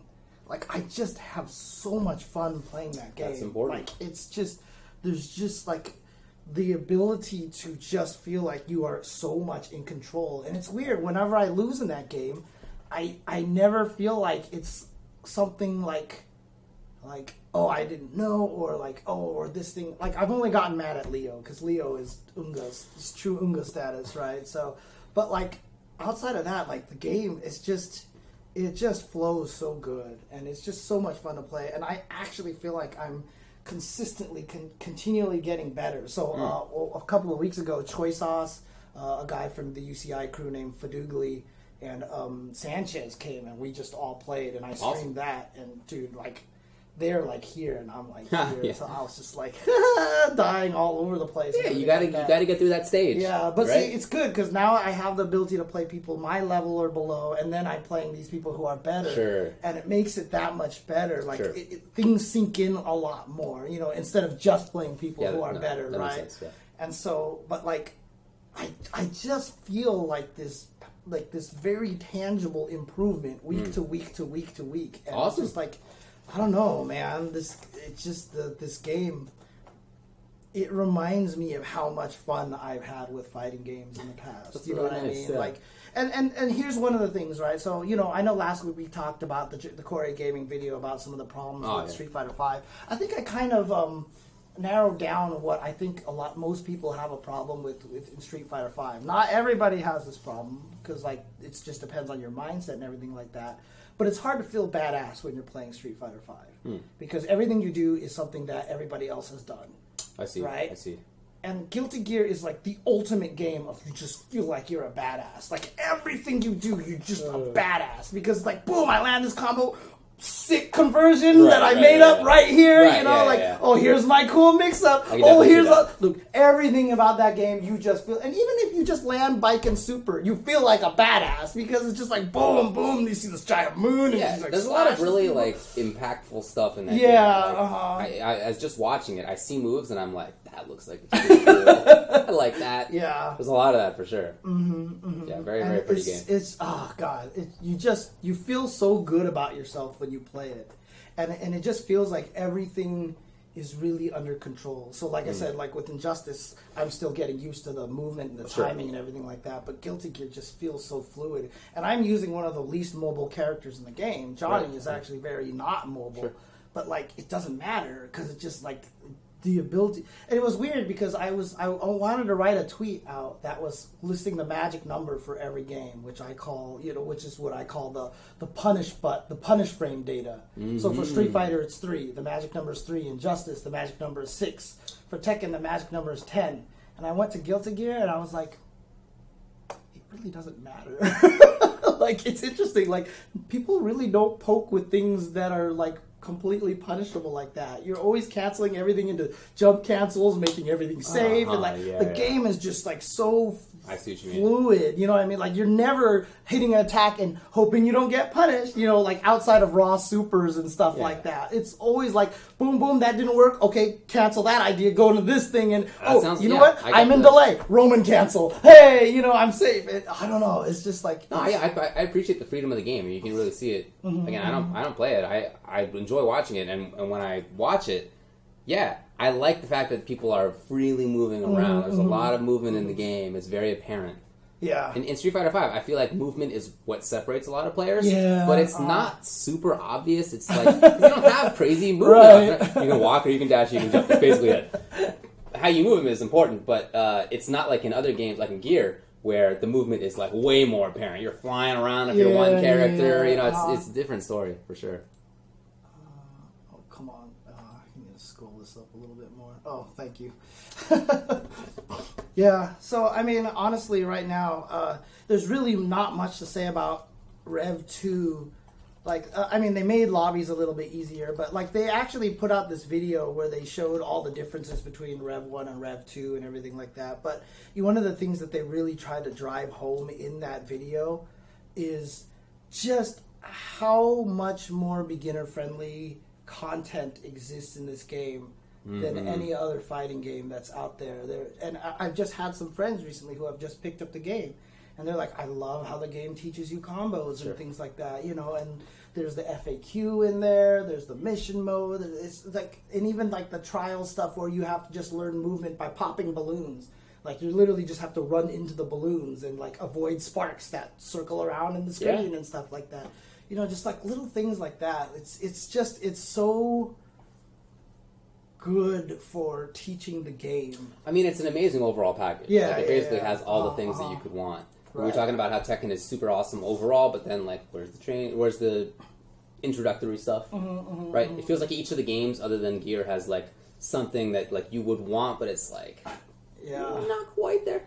Yeah, Gear seems like it's got all the stuff. Yeah. Like the one knock I'll give to Injustice, which has nothing to do with gameplay, is that they need more explanations in the game. Like when I went to that online menu, and you go to that simulate online thing, I didn't know what that did. There's no explanation. Wait, the what? When you go into the option screen and you go to the online options, and they're like show QoS, show show ping instead of bars, and then the last one was like input online input alternate or something like that. And I was just looked at it, I was like, what the heck does this mean? I'm not sure. And then when you create a guild, like they don't tell you what the tag is for or all these things like that. Yeah, I'm not actually sure what that tag is for. Yeah, but whatever. Like I said, that's so minor, and you just have someone explain it to you. So yeah. But no, I mean, Injustice is a really good overall package too, for sure. But Injustice, obviously, with the story modes, super good and everything, and there's a lot of good, helpful things like the training mode thing where you can stick the moves onto the screen as you play is super nice. I like that. Super nice. Tekken definitely needs to step up a little bit on the tutorial side of things, although I haven't done the story mode yet, but I've heard the story mode is ridiculous. I've heard that too, yeah. So I need to play that so I can throw kids into volcanoes too. Yeah. But Guilty Gear, like, it has everything, you know, and Choi Sauce and I are still trying to do those series where we're trying to update for Answer and Biken and Dizzy to teach people stuff, and I might even do some separate things on my own, because I started doing that on the beginner lobbies. Like, someone came in there, was like, I don't know what I'm supposed to do with Dizzy, and he was playing against Potemkin and kept dashing in at Potemkin, and I'm like, stop, right? So, like, again, I was teaching it in the very same way that we've been talking about Tekken and everything like that, which is like, at the start, who cares about these combos? If you're Dizzy, kick, heavy slash, ice pillar. That will work at like every distance. This is all you care about. And when you ice pillar them, they fly away, air back dash, start throwing shit, you know? Like, and then I was trying to teach like Ino, so I was just like, okay, do stand kick, crouch slash into chemical love. That's all you care about. Then throw a note. Like, okay, yes, she has stupid combos. I got hit by all of them thanks to Choi Sauce. But like, it doesn't matter. Like, start with the basic stuff first. Learn what you're supposed to do with the character. So, yeah, it's just, oh man, the game is, there's so much in the game itself to teach you how to get good at the game. So they do a really good job. And it is a hard game to get good at. Like, I'm not even gonna lie. I never want to simplify learning fighting games, because learning fighting games are the hardest things in the world, right? So hardest video games, in my opinion, to play. Like, I'm with you completely. As a solo experience, I think it's the toughest that I've ever tried, for sure. Yeah. We're always fortunate because I've been playing them for like 25 years, right? Yeah, so you've been playing them for like 20 years now or something like that, 15 years. 15 probably. Yeah. So we've been playing these games forever, so it's easy for us, you know. But like I said, when we first played Street Fighter 2, when we first learned how to do uppercuts, like we were like Bison Psycho Crusher in Street Fighter 2, the original arcade. Remember, he's only a boss character. You can't play him at all, right? But in Psycho Crusher, if he hit you, he drained like half your life. Like, one Psycho Crusher was like, you just lost all this life. But it was like, when he did it, he would actually stop and pose and then Psycho Crusher at you. So he had this huge giveaway that he was going to do this move, because that's how scary it was. And if you got hit out of it, it was like the Blanca ball. You would just take a giant chunk of damage, right? Okay. Like, when we learned how to uppercut, right, even at the speed of Street Fighter 2, which is right, yes, very slow, right, jump, you're like, yeah, it's like a 2-hit go. Yeah, everyone was terrified to try to uppercut a Psycho Crusher. Like, you just didn't try it. You just saw the Psycho Crusher and you're like, wait, he goes, jump over it, and then keep playing. Like, you wouldn't try to hit it, you know? But like, that's how we started. Sure. Like, players so it's like, things that we take for granted of what we had to go through to learn these games, you know? Yeah, man. So, yeah, honestly, KOF definitely need to step up a lot in the one-player content, but I mean, that game was probably literally made by like 3 people. So, you know, I mean, I know that their staff is probably a lot smaller than a lot of the other teams. It seems like it. So, yeah. It definitely seems like it. Yeah, all right. Well, there's gear. Yeah, play it. It's a good game. It's a good game. And it's, remember, if you have Revelator 1, it's only a $20 upgrade to Revelator 2. If you can find deals on Revelator 1 oftentimes so that it's less than $20. Oh, interesting. And if you buy that and then the upgrade, that's actually cheaper than just buying Rev 2. That's a really good idea. So keep in mind, so the price limit that you're looking for is $20. If you can find Rev 1 for cheaper than $20, pull the trigger on that. And then on the PS4, you can upgrade it. On the Steam, you can upgrade it. So that's what I did. Okay. Steam. Alright, so Guilty Gear, doing well. Yes. Now, that's not the only update to a game that has been existing. Yes. There's also a game called Street Fighter V that now has an update, which is 2.1. Yes. Season 2's first significant patch, and it's out. So there are changes, right? Most of the characters got something. Some of them are significant. Most of them are not that big of a deal, though. Right? They mostly kept the season intact, but there certainly are some things. Dhalsim is a significant change, right? He has the down back. Yeah. Oh, let me ask you: who do you feel like have been the most significantly changed? You got to look at the character names. Because I have my vote for who I think is the most significantly changed. Okay. What's your vote? Vega. Oh, that's a good choice. I think Vega is actually significantly stronger now. I think he's probably come away as the winner. That's probably true. Mikey is the big winner here. Yeah, so I think Vega is like super strong. Oh, not super strong, but like he's much definitely better. Yeah, I'm totally with you. He definitely seems like a stronger character. Yeah, that's significant. The Dhalsim stuff is significant.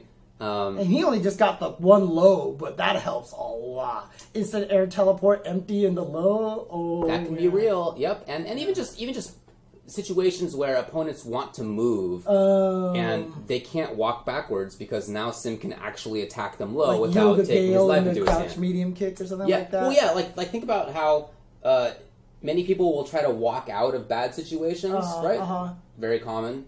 Or people will try to do a shimmy on Dhalsim, and in order to blow that up before, he had to do like a slide, which is like a terrible idea. Yeah, but now he can just do down medium kick to blow up the shimmy like many other characters can. Right. So it just gives him more defensive tools. And like you said, it opens up his offense too. I think that's pretty significant. Okay. Let's see, who else? Oh, you got to talk about super important counter for Zangief. Still not sure why that move exists. Crush counterable and everything. Yeah, don't get it at all. Yeah. And dude, like I thought they would put it in there because of the people with the stand roundhouses that give him problem. It doesn't even work on Karen's stand roundhouse. Like that was one of the biggest ones, right? It was that, Laura, and Ken. It doesn't work on Dhalsim stand medium kick. Right. I don't know. Exactly. I don't know why that move exists. Yeah. The headbutt for him seems like it's good in certain situations, right? Yeah, like you block a fierce DP from Ken, and you're gonna eat him up, yeah, right, with your counter hit headbutt into whatever. That's pretty rare, right? So it works after a crush counter heavy kick in the corner too. I saw. Oh, is that so? Yeah, I saw someone do crush counter heavy kick, popped them up, and you just walk up and went pow like that. Yeah, and does a ton of stun with it. So yeah. So, I mean, it's got some uses here and there. I tried using it in neutral a lot. It doesn't seem as good as, like, SF4 headbutt in neutral, but we'll see how that turns out. Yeah, I know, but that's the thing is, like, I mean, why would they buff Zangief, right? To win with him, all you have to do is spin the controller a bunch of times, and then, you know, at highest levels, you're just wasting everybody's life. The Nemo salt. He hates Zangief so much. Those are things he said. If you're wondering. Oh, man. See, who else has changed significantly? I think it matters that Fang does damage now. Yeah, oh, dude. I think he's scary now. I actually think he's really scary now. You have to respect his setups in a way that you didn't really before. I was, get hit by 2 or 3 setups from Fang, and it's like, you've lost half your life. Other characters, they hit you 3 times and you die. You're That's dead. the round. Fang did not have that luxury. And I don't know that he has the luxury now of that even still, but he certainly deals more damage, and you can be worried about, is he going to cross me up or not? Like, his frame traps are significant now because a lot of his counter hits will go into fierce rather than just other crap, crouching strong or whatever. So he, I think, is is improved in a way that will make him more viable. I don't know that he'll be great, but he certainly is a better character, for sure. Got to talk about the huge change to Barlog of minus 25 HPs.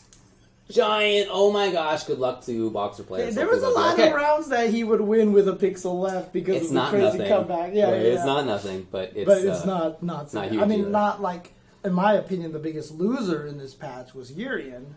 Okay, right, because he got the -2 crouching medium kick, the -2 EX charge, the headbutt, EX headbutt on whiff, now whiffs, and it just like sits there for like 10,000 years and stuff like that. So he's definitely the biggest loser. Obviously, like I feel about Urian similar to how Nemo feels about Zangief, you know. Right, so like I'm not crying any tears for Urian. No, look, Urian is still strong. Obviously. Yeah, he's still super good. He's gonna be what he was before. He's already strong. So, yeah, right. In season 1, he was good anyway. So he's not. He's not. But in all, like the fact that he is the biggest quote loser is a good sign. Agreed. Because he didn't like. Crouching medium kick shouldn't have been +2 in the first place. It just shouldn't have been +2. That was a weird choice. I'm sorry. It just shouldn't have been +2. Like, so, you know, I think it's fine. I think it's fine. I'm glad that that's the extent of the nerfing that they've really kind of done. You know, Ken having the overhead be punishable is unfortunate for him. I don't really... I mean, we've talked about this before. We don't understand that change. Yeah. It doesn't seem like it was too good already. Like, you could have sped it back up to Season 1 speeds then if it was going to be punishable because they slowed it down and then you could combo off it so it was cool. But I honestly think that they messed up because I think that they didn't realize that if the opponent was crouching that the first hit would... The first frame, active frame would miss. Because it's only +2 on hit... if they're standing? Yeah, if they're standing, right? And they're probably like, oh, you can't combo, and then all of a sudden you can combo it when they're crouching. You think they didn't expect it? Maybe they didn't mean to. You know what I mean? Like, cause I wonder about that. Because actually, if you block it while crouching, if you're a smaller character, it's actually -3. So like you can't, because it's -4 now. If you block it while crouching? Like if you stand up into it, maybe. If you block it. Oh, you know what it is? Okay. Because I saw people complaining about it. Now that I think about it, it was training mode. So the training mode would stand up and block it on the very last frame. That's why it would happen. So it's not as punishable. Oh, I see. You know, okay. Yeah, never mind then. Oh, yeah, Alex got some buffs. A little bit more life. You know, they sped up some of his normals again, which they had slowed down for some reason. You know, the V skill comes out very slightly faster. Like, there's some marginal stuff for him. I don't know that it makes him a great character, but it's improvements, and that's nice at least. I mean, again, it's better than nothing for sure. And again, I am happy that most of the changes that they made to the cast in season 2.1 are not major. I feel like that should not make major changes mid season. So I think that's fine. Like maybe in season 3 they nerf or they buff Alex or something, you know, but now it should be pretty minor, and I think they did that while making him better. Like the birdie change is actually pretty significant too, the EX headbutt, because a lot of people still can't punish that EX headbutt very easily. Although I don't know if it was Javits. I think Javits credited somebody else for pointing this out. If Birdie's EX headbutt went from -2 to -4 in this patch, right? But it gets armor on first frame again. Yeah. So you can do wake up EX headbutt again. However, on block... Wait, Bullhorn is the invincible one, and Bullhead is the one that is now -5. It's -4 now, isn't it? Or is it -5? I believe. Well, I'm looking at the Capcom patch. Oh, okay. Yeah. Bullhead is the charging one. And Bullhorn is the turnaround punch, which is definitely still punch. Yeah. So it's the Bullhead. The EX one is now -5. Yeah. Because it was -2. Now it's punishable. Most characters, he puts himself at a range that they can't punish it. Like, there was a video that actually showed Laura couldn't even hit it with, like, standing medium kick or something. Weird. Unless he activates V-Trigger. Then he actually stays closer. So in V-Trigger, weirdly enough, he remains closer, and it's more punishable on block. So as a player, you're gonna have to pay attention to that. But the significant thing is now he has the frame 1 armor, so he's not gonna be free to meaty anymore. Right. So that's actually kind of good. Yeah, there are some changes. Cammy got, hurt. That is definitely what it is. It's so weird. It's so weird. I don't even know what to say about that. The air throw is like just a strange animation.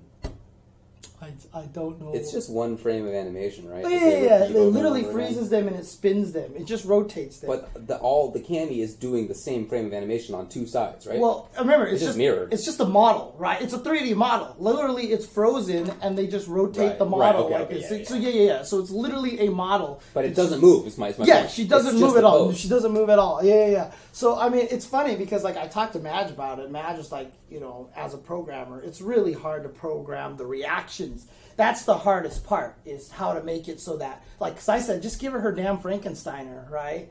But, like, in order to program the Frankensteiner, every character would have to be programmed to measure how to put their head between her legs. Okay. God, do not clip that and put that out of context. Too late. All this stuff like that. But then you look at Zangief's Tundra thing, and, like, that's, like, a whole brand new animation. That's they true. Added all that in there for Zangief. That's true. Yeah, he catches everybody's leg. Yeah, and then plus another thing too for Cammy as well. Her hooligan can grab people out of the air. So just put that animation in there. Just make sure she grabs them. She just does that animation. Like, just do that. So. Yeah, that makes sense to me. I almost like. I'm torn between never wanting to do that air throw because it's so ugly, or always trying to air throw. Like, I bet you my Cammy anti-air will get better. Because I'm just going to try to troll people by air throwing them all day. Just so people can see how stupid that move looks, like, constantly, so. Like, it needs an absurd sound effect just to make any sense. Yeah, that's right, yeah. Oh, man. Some ancient MIDI sound effects, maybe.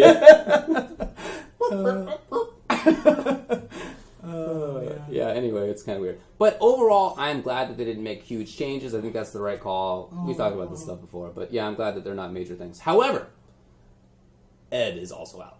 Yes! Ed is playable. Yes. And I have seen all sorts of opinions on Ed. Yeah, he really runs the gamut, huh? I've seen people say, like, he's not going to be very good. And then I saw some people like, oh my god, this character's amazing. And then, yeah. I don't know what to think about him.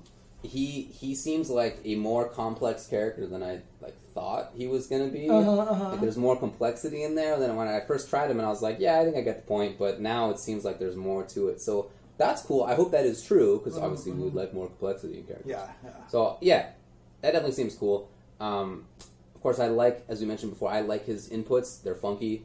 It's cool. I like the change. Dude, I think it's a great experiment. Agreed. Dude. I think it's a great experiment. I think it's. I would like to see more experimental stuff with Street Fighter V. Honestly, one of my favorite fighting games of all time is Alpha 3, because of just how much they were just like, fuck it, let's just do whatever the hell we feel like it. Mash to reduce damage. This weird priority that if you trade, this button wins. Crush counters at launch. Flipping. Just do everything, and guard meters and different isms. Like, they just went everything, and I just think that that's like the best thing about that.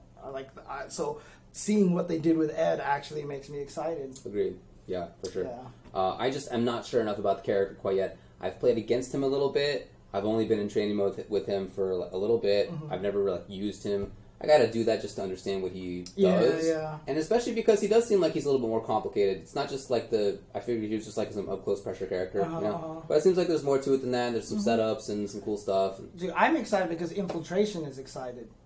Like, really? Infiltration was like, he was like, this character's a lot of fun. And like, he did these cool combos where like he would do the grab and yank you, but then he would like dash under you and combo from the other side off with the like the psycho shot thing and stuff. He was doing some really cool stuff. So I think that's really neat. So I mean, because Infiltration has been in character crisis hell for a long time. If he can find the right character, and honestly, one thing that I am worried about Ed though is that he is still following the trend of I will kill you once my V-trigger is here. Because his V-trigger, he's got some buff stuff off of that V-trigger. Yeah. He's really, I mean, it's cool. I like the V-trigger stuff. Yeah, okay. But, like, I'm just worried that it's, like, he's going to be one of those characters that you're just scared that he activates V-trigger and you die. But it's a 2-bar one. He doesn't really get as much damage off of it. And, like, I don't feel like it's quite the same as, like, a Balrog or a Urian or an Ibuki kind of V-trigger. So I don't think it's going to be too bad. So Yeah. There was something else I want to say. Oh yeah. Also, I know some people are like, "Good job, Capcom! You just created another stage that's going to be banned because Vega can wall cling with the EX, and Capcom is stupid." And dude, that's the kind of thing that we've been wanting them to put into the game. Cool little touches like that. A throwback to the old school Street Fighter 2 where you could make Vega climb the fence. Right? And the stage is not going to be banned. Only if you're playing Vega. Only if Vega's there, right? Exactly. Otherwise, who the hell cares, right? Yeah. So the stage is a beautiful stage too. Yeah, I agree. Like it's so funny because like when you do Vega's command throw, I feel there's a stained glass window on the top of the stage. Oh, I haven't seen that. And when you command throw them, and like it pans like exactly to it, and it like looks really sick. Yeah. You think they like made that? I don't know. Like That's probably giving them too much credit, but I want to think that. No, I think it's a pretty stage, yeah. Yeah, and I think the wall climbing thing is sick. Like you could do it in Alpha 3 on the Vegas stage. Yeah. You hit all 3 buttons and he would do it. And when people found out, they were like, "That's so cool!" It sucked, right? Like just like it currently sucks. Yeah, the only thing that he has is he's invincible from 9 frames forward. Yeah. Right, so he can use it to bait out wake ups. Well, apparently it's random once you're on the wall. Yeah, I saw Arlia saying that once you're actually climbing, you can't really control when you let go, and you're just stuck. You can't even control which direction he climbs too. Yeah, so I mean, clearly it's not great for Claw. It's not like an advantage for him, right? Sucks, but yeah, if you're not playing with Claw, then you play the stage. It's those little things that always those quality of life things. You add this little cool touch with Vega. It's fun. You finally made the crates breakable on Guile stage. That's cool. You know, like those kind of little things like that help a lot. Which is why I keep thinking I think Capcom just has the backwards thought process right now that they're like, you know what, we need to keep hitting these home runs as opposed to like, let's just fix Ken's hair.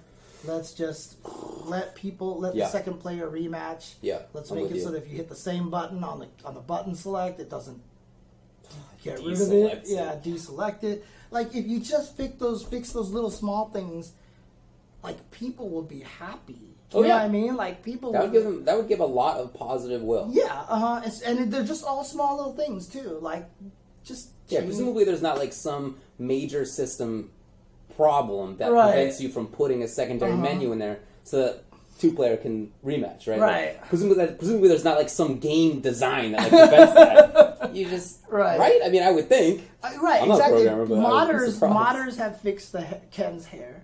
In fact, one modder even took that Ken model, didn't change the model, changed the lighting and rotated him slightly, and he looked better because the model, it's really just the angle they put him at was an unfortunate angle, you know.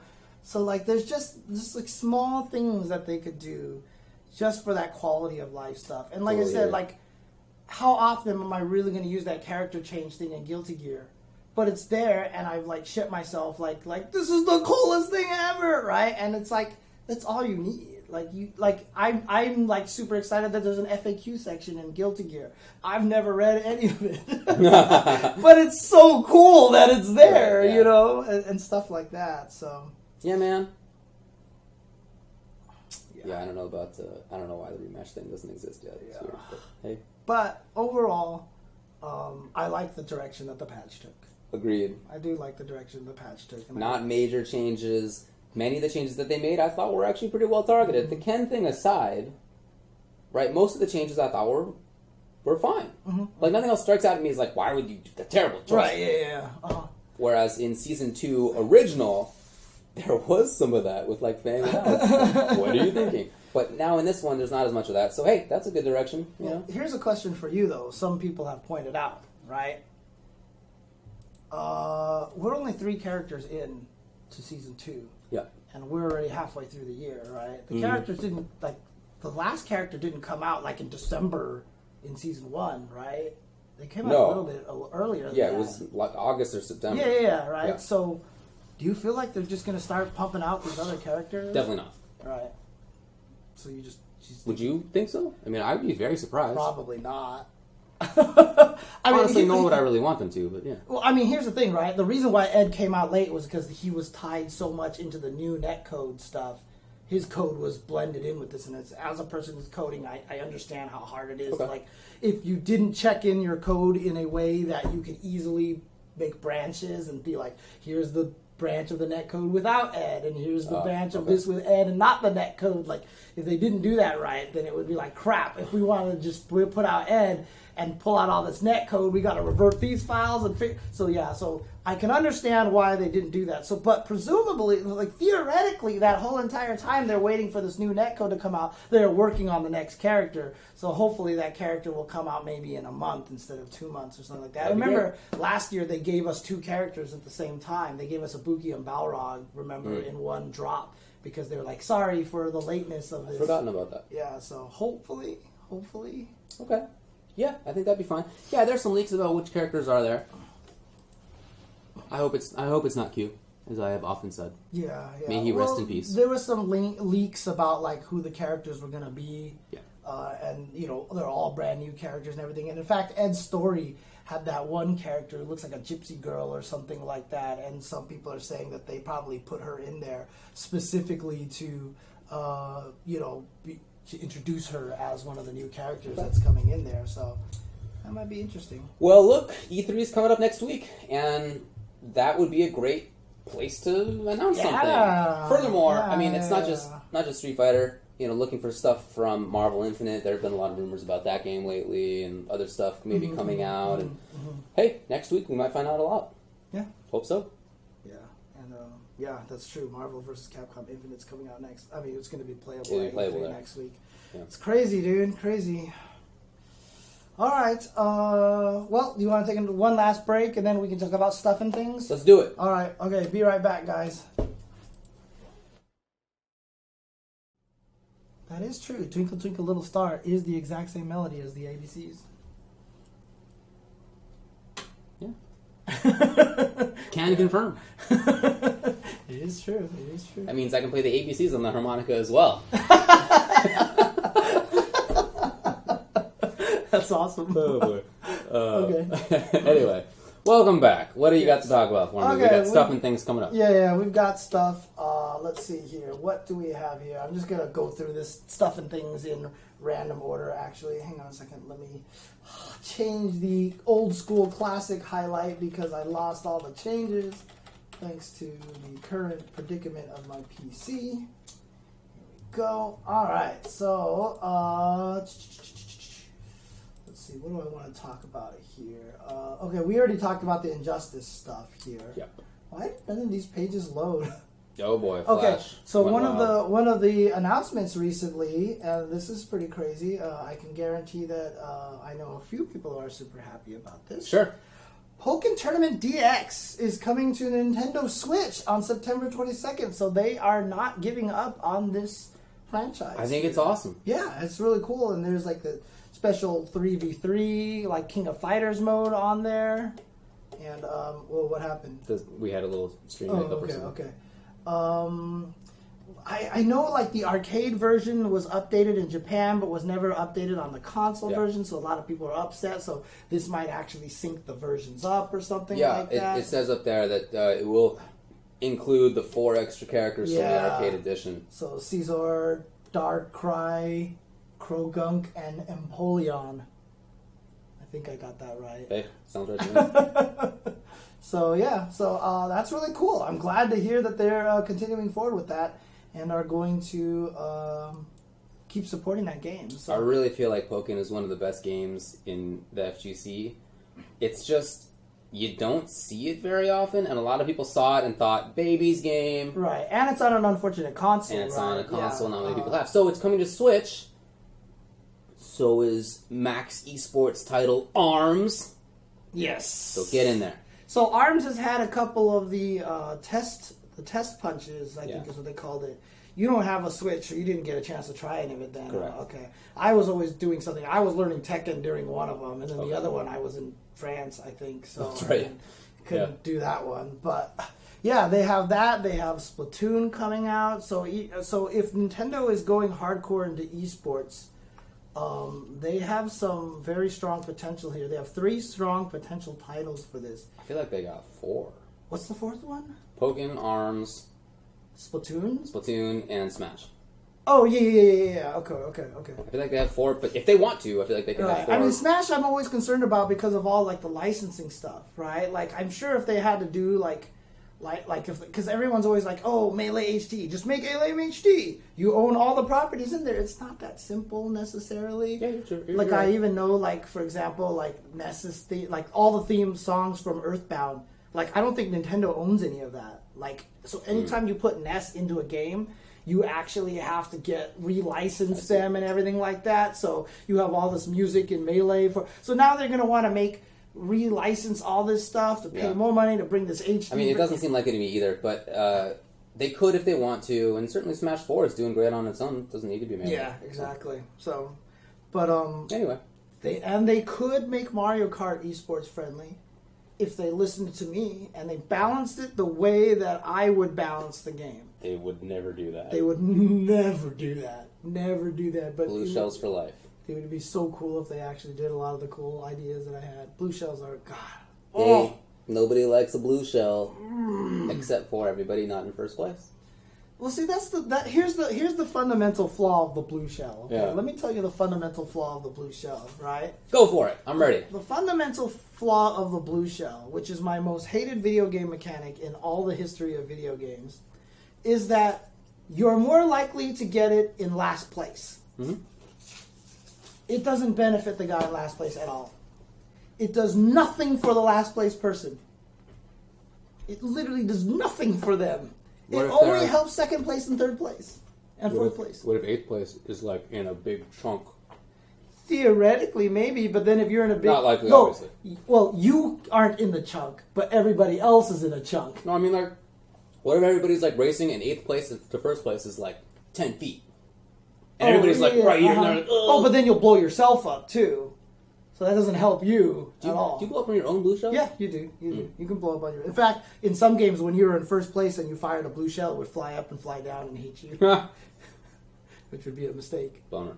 So, I hear you. There is definite ways to balance this. Like, my idea for balancing the blue shell, okay? And not only this, but keep in mind now that Mario Kart 8 currently has 12 players driving around, right? So, if you have 12 players driving around, that just increases the likelihood of the blue shell being useless for people in last place, right? So the way that I would balance the blue shell is that you'd fire it and it would follow the track like a red shell. Except when it hits somebody, it doesn't track people. It just follows the track. It literally follows the middle of the track. It just goes along the track. Every person it passes, it grows in size. Well, why? Because then it has a likelihood every person further in the pack has a higher chance of getting hit by the shell. Basically. So it can clear out a bunch of people. So if you're just driving optimally in the middle of the track, it can hit potentially everybody, and it gets bigger, so by the time it gets to the last guy, like, he just can't avoid it at all, right? And then it won't explode until it passes like 4 people. So if somehow you get a blue shell and you drive up in the third place and then you fire it, it'll just hit the guy like a normal shell and won't explode and pop up in the sky, etc., etc. Dude, seriously, like, I have like 90 bazillion thoughts on how to balance Mario Kart and make it fun and competitive. So that sounds cool to me. Yeah. We'll never see it. Never happen. Okay, what else is going on? Never happen. Okay. Anime Evo has opened up registration. So Anime Evo is always the group of people who do a bunch of side tournaments over there. At Evo. So they have, and this is an interesting lineup, so they have a lot of games here for this, they really right? do. So it's Arcana Heart 3, Love Max, Aquapaza, Catherine, Chaos Code, Dengeki Bunko Fighting Climax Ignition, Guilty Gear XX Accent Core Plus R. Oh, that's cool. Gundam vs. Hokuto no Ken, Koihime Enbu, Melty Blood Actress Again, Current Code, Nitro Plus Blasters, Persona 4 Arena Ultimax, Puyo Puyo Tetris, Under Night In Birth DXE Late, Vampire Saver, and Yatagarasu Attack on Cataclysm. All of those games will be there. So they are all open for registration now. Wow. So you can actually, and again, They're all run by different groups, people. Like Kyobi is actually going to be running the Puyo Puyo Tetris tournament that's going over there. So they have like a different TO for every game, and I think that's really, really cool. Yeah, so, great way to divvy up responsibility. Yep. It's going to be a bring your own console kind of event, so, they do, I think, need people to help support them and stuff like that. But community run stuff. Yeah, they have, I think you can look it all up at the smash.gg page. You would go to smash.gg/tournament/anime-evo-2017, and you can register over there. So if you want to play any of those games, the side tournaments, and I really stress that you do, if you like those games, because what you'll do, you will find all the other people who like your game, and you will meet them, you will gain this community, and, that's one of the most important things about it. Yeah. Interestingly enough, about the Puyo Puyo Tetris, though, is they're forcing swap mode on there, so I cannot enter. What's swap? Basically, swap mode has it so that you play Tetris and then for a timer, and then it switches to Puyo. Then you play Puyo and you switch to Tetris. Well, that kind of makes sense from a balance perspective, right? That's one of the main reasons why they're forcing that is because it's very balanced that way, right? Because Puyo versus Tetris, it's kind of like they tried their best to balance it, and it's weird because sometimes it seems like Puyo is broken, sometimes it seems like Tetris is broken, but by forcing swap, it's perfect that way. Makes sense, yeah. But I am ass at Puyo. I cannot play Puyo Puyo worth crap, so are you confident enough in your Tetris that your Tetris alone could make up for your Puyo Puyo? What do you think about that? Yeah. I mean, the thing about it is there's a random draw of which game comes first. So if I played a match, was like, ready, go, Puyo first, I'm dead. It's just game over at that point. I cannot win, so I'm going to have to learn Puyo, so... Alrighty. Okay. What else do we have? So ARMS, as we mentioned, the test punch was out there. They have all the new characters going on in there. They keep announcing a lot of characters. There's a lot more characters in there. And actually, at E3, there's going to be an exhibition going on over there. Some of the players, I only remember one of them right now, but one of them is Alex Vi. Ooh. He's going to be competing in their exhibition over there. Dang. Yeah, so it's Alex Vi. I know I think there's a Smash player in there. I can't remember all the people that are in there. But yeah, it's they're going to have a special little tournament over there at E3, and I can't wait to see that. And look, I know for a fact that, what do you call it? JC Dotface, one of the guys who's been involved in the community a lot before and has done a lot of work, and he helps at Nintendo and everything like that. You've seen him on a lot of the videos for ARMS and everything like that. I'm pretty sure this guy is really pushing. He's a fighting game fanatic, so I know he's probably working really hard to try to make sure that this is as competitive as possible. It seems like a lot of really cool ideas in it. Yes. It looks like a cool game to me, I'm not going to lie. Yeah, I'm kind of excited. I'm sorry that I wasn't around for the first 2 test punches, but I think there's going to be a couple more, so I'll definitely try. I mean, they only do it for an hour at a time or something like that. 1 hour, really? Oh, I thought it was the weekend. The one that I was playing Tekken, they're like, yeah, it's going to be up for an hour, and I was like, oh, forget it, I'm just going to keep learning Tekken, But I will definitely try to play some of the other ones. But yeah, there's a lot of exciting stuff there. So Nintendo seems to be going pretty hard at this esports stuff. Hire me to balance Mario Kart. But yeah, okay. Are racing games esports? That's I have no idea. They probably are. I have no idea because I don't follow it in the slightest. It probably exists. Is there a Forza League or a... Don't know. I'd be surprised if not. That's really, really interesting. There is, huh? So racing games are not esports, or some people are saying yes. GT tried to do some things. There's tournament streams for Mario Kart. Oh, no more test punches for ARMS. The game comes out next week? What? Wait, it comes out next week? I don't think I knew that either. Well, alright, I'll be streaming some art. God, there's too many games. What do I do? But hey, at least that one we can play while we're traveling. Yeah, that's true. And you know what?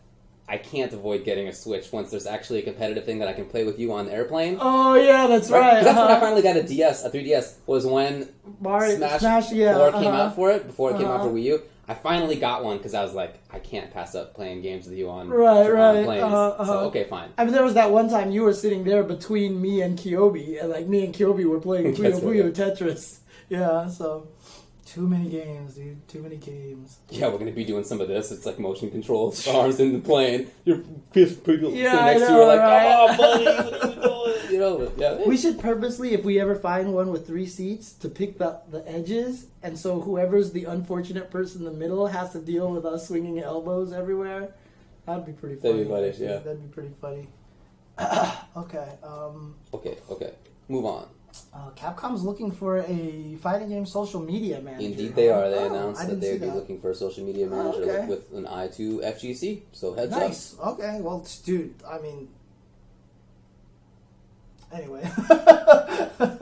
I'm glad to hear that they're doing it. It's an important yeah. position, and I guess because they're not doing enough. Yeah, they're that's not definitely doing true. enough. So, Yeah. in any case, all right. Good luck finding a Switch. Are they still that hard to find right now? Yeah, I thought they were producing more. That's crazy. I don't know. Mike Ross. Yeah, he gets away from the fighting game community for like 2 days. Yeah, exactly. This is actually really cool. I think this is such an awesome story. Shout outs to Justin Wong. Oh, yeah. So Justin Wong just basically said, you know what? I want to fly people to EVO who have not really ever had a chance to go to EVO. Tell me who I should fly. And so people just like said, here, fly these people, fly these people, fly these people. And the people that he ended up picking are some really sick-ass names over here. Yeah, so he did a good job. He got Wave the Cool Kid, who we saw at Red Bull Proving Grounds. We saw him on ESL as well. And now Justin Wong is going to fly him out to EVO. Super cool choice. This one I'm super happy about. Yeah. Lost Soul. Yeah. He is the Elfelt player on Guilty Gear who got good at Guilty Gear by playing online. What? And then went to CEO and like won his first tournament. And obviously he could go to CEO because he lives close by to there, right? So I think he lives on the East Coast, so it was just easier to travel there. Sure. He's never been able to go to EVO, but Justin says, all right, you good nominee, you're going. PRLS PAX from Europe. Yep, from the UK. He's flying PAX out from the UK. Awesome choice. He's a very strong player. And then, of course, Shine has already been on Wong Nation, so he will be flying Shine out there as well. So, seriously, I mean, I retweeted this and I was like, this is amazing. Like, really, honestly, great stuff to Justin. And he was just like, I am in a position now where I can help people that, you know, in the fighting community. I can give back. I can do this kind of thing. And he feels like it's very important to do this kind of thing. I'm glad he has that mindset. Yeah, I mean, like, honestly, like, if I still had my job, like, I would honestly just be like, no, good shit, I'm gonna do this too. You know, I would do like, I would like sponsor like 2 people under Ultra Chen TV, right? That's like, actually a pretty cool idea. Yeah, I think it would be. Maybe we should look into that in the future. One of them would probably have to be Me and Saltine, right? Because like we. If there's like dive kick tournament, let me know. He was our first sponsored player, right? So you know, but yeah, I just think it really is really cool. Yeah, Punk is also doing the same. Oh, is he? I don't think for 4 people. Oh, but, he is looking at the same idea too, and I think that's great. Oh, that's right. He's flying JB out there. Yeah, JB, the Rashid player. Rashid. Yeah, exactly. Yeah. Mm-hmm. I think that's a great idea. It would be awesome to see that more often. You know, top players like those folks are now earning money that is more significant, right? Punk got quite a bit of cash for winning E-League, and he's going to get more when he wins both EVO and Capcom Cup this year. You heard it here first, folks. Well, I said he's going to win Capcom Cup back. Yeah, I know. You said it a long time ago. Anyway, people are making more money, and Justin is the same. I mean, he gets paid pretty reasonably over at Echo Fox. So that's nice. I'm happy for them, but I'm even happier that they're actually letting, that stuff trickle down. They're playing the role of like some late 19th century capitalist. They could just live by themselves and live off their many billions and millions, but they open libraries in some cases. So, that's nice. I was just reading an article about the high taxes in Switzerland. Was it Switzerland or Sweden? One of those two. Switzerland. And how much, like, that just makes everything so amazing, like, for quality of life. Well, I'm on that trade, too. But not everybody in the U.S. is. Yeah, I know. Anyway. No, I think that's really cool. I'd love to see more people do it if possible. I know obviously not everybody can, but if you can do it, super awesome. Yeah. You know. So Yeah, trickle down economics works. What? Turns out. No. Shout outs to Justin Wong. If there's a social responsibility factor, maybe it does. Justin Wong is proving that trickle down economics right, works, right? Yeah. So there we go. We should probably mention the Capcom Pro Tour Online Europe event took place this last weekend. The results of that were that in 7th place, Leo with Laura and Mouse Problem X with M. Bison. 5th place was Brick SWE Zangief and Kobolcog with Cammy. 4th place, MD Mr. Crimson with Ultimate Laura as usual. Pax, who Justin is flying out, in 3rd place with Karine. 2nd place was Atrosh with Birdie. Mm-hmm. And 1st place was RB's Luffy with Armika still. So he said he was going to quit Armika after Red Bull Kumite, and he lied. So quitting is not. No one's ever honest about anything quitting in the fighting game community. When you quit a character, when you quit a game, or when you quit the community itself. I mean, like I said, like I love the fact that, you know, the Esteban has that whole documentary where he like covered Lord Knight and like all these things, and one of the things was he was covering, you know, East Coast Throwdown with Johnny Cage, like retiring from running that tournament. Right. He's helping run that tournament. Yeah, come on. So it's just, that's how it goes. It just happens. So okay, all right. Well, good work over there. What else have we? Speaking of PAX in the UK, apparently Tekken 7 has topped the sales chart in the UK. And this is the first time Tekken has ever topped the sales chart since Tekken 3. Wow. In the UK. That was 80 years ago. That's pretty cool. Yeah, it was. I was there. It was pretty exciting. Did you see that tweet that like Vi put out of like how he helped create the Tekken 3 strategy guide and stuff like that? Like he was doing that. And I forgot who it was who responded to that. But they were like, "Oh damn, I own that magazine. I totally didn't know." But yeah, so Tekken 7 is doing well. Tekken 7 is doing well. Cool. And I'm really excited for that. Let's see. We mentioned this when we talked about Tekken 7, but I did want to bring up the fact that, like, especially Eris is, like, doing a really great job. He has a playlist for a lot of beginner Tekken stuff where he talks about, like, how to learn things in Tekken. So definitely check that out. Eris has been putting out a ton of great content. Yes. So shout-outs to him for sure. Both hilarious and useful. Yes. Here's something. Have you been following any of these fan-modded Ultimate Marvel vs. Capcom things? I think there's like 2 versions of it. Like I think there's 2 different groups trying to do this. Like there's one that's like going absolutely crazy with it, and other ones that are just trying to make like minor tweaks. Yeah, I heard. I saw the tweaks of the Project Marvel one. Okay, I looked it up. Yeah, so there's like Project Marvel, and then I think there's one called like Arcade Edition or something. Oh like yeah, that. okay. But like, yeah. Well, whichever one I was looking at were not largely pretty wild changes. They were mostly fairly conservative, I would say. Like there weren't a lot of changes per character. Some of the changes were probably like, I don't know if they need that, but others were very hands off actually. I do want to mention that No Pants is like one of Eris's major like he edits all of his videos together. Yeah. So he definitely does a lot of the work. So he'll like watch it and see good content. Yes. And he'll edit it and put it together. So he does a lot of the work putting that stuff onto YouTube. So a lot of credits to him as well. Definitely agree. Yeah, for sure. But yeah, I mean, I'm just interested because like the weird thing about it is like a lot of the changes I see are like here's new things that you can do in combos. Like this will be a hard knockdown now, or this is a wall bounce, and this kind of stuff like that. I'm more interested in kind of seeing like some sort of like the like just like a little subtle. I always look at Felicia's changes. Like they gave Felicia a double jump, which I thought was kind of interesting in the one that I saw in any case. Yeah. And she can rolling buckler into delta kick now and things like that, and she can actually super jump and cling to the wall to help fight Morrigan spam and stuff like that. So you know, I like that, but like it's interesting now. I wonder, 1, how many are going to be made? 2, are they consulting top Marvel players, or are they just throwing things at the wall? 3, does it really matter? Is it just going to be a fun thing? You know? Bingo. So, yeah. I'd be really interested to see if there was a way to like try to make like a really official kind of like. I mean, you're going to get into a Project M situation. Yeah, of course. Yeah. It's not sustainable. It's not sustainable. It's a cool idea, but it's for fun for sure.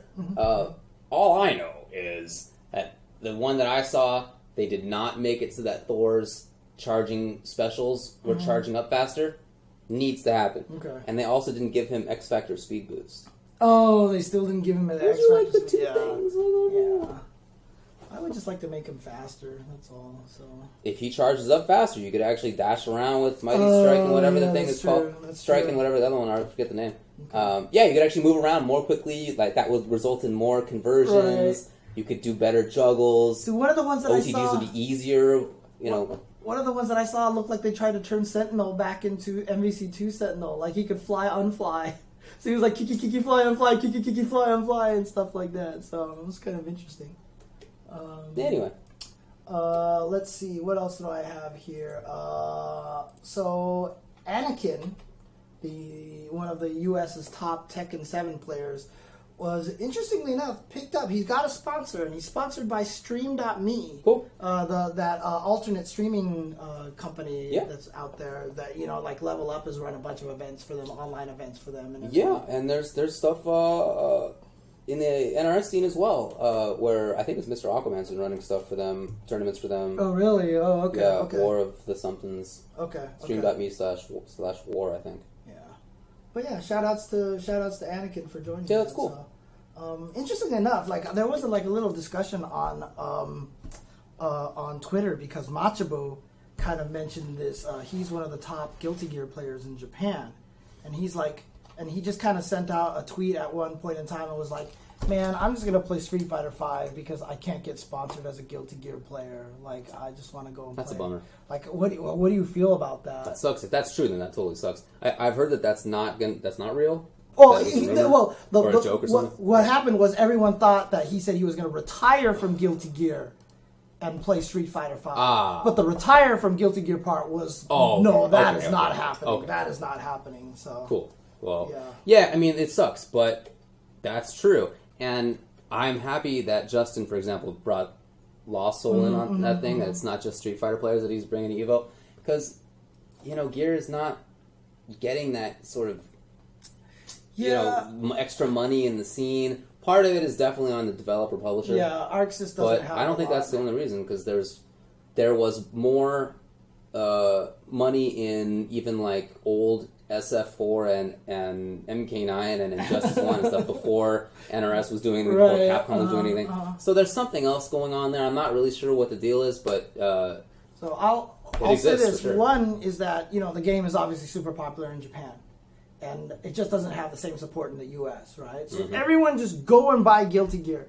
If you have extra money, just go buy the damn game. Like, just do it, okay? Like, you want to support, go buy Guilty Gear, right? I did. But, like, honestly, it's also on the U.S. scene, I think, to really show them that the game means something out here.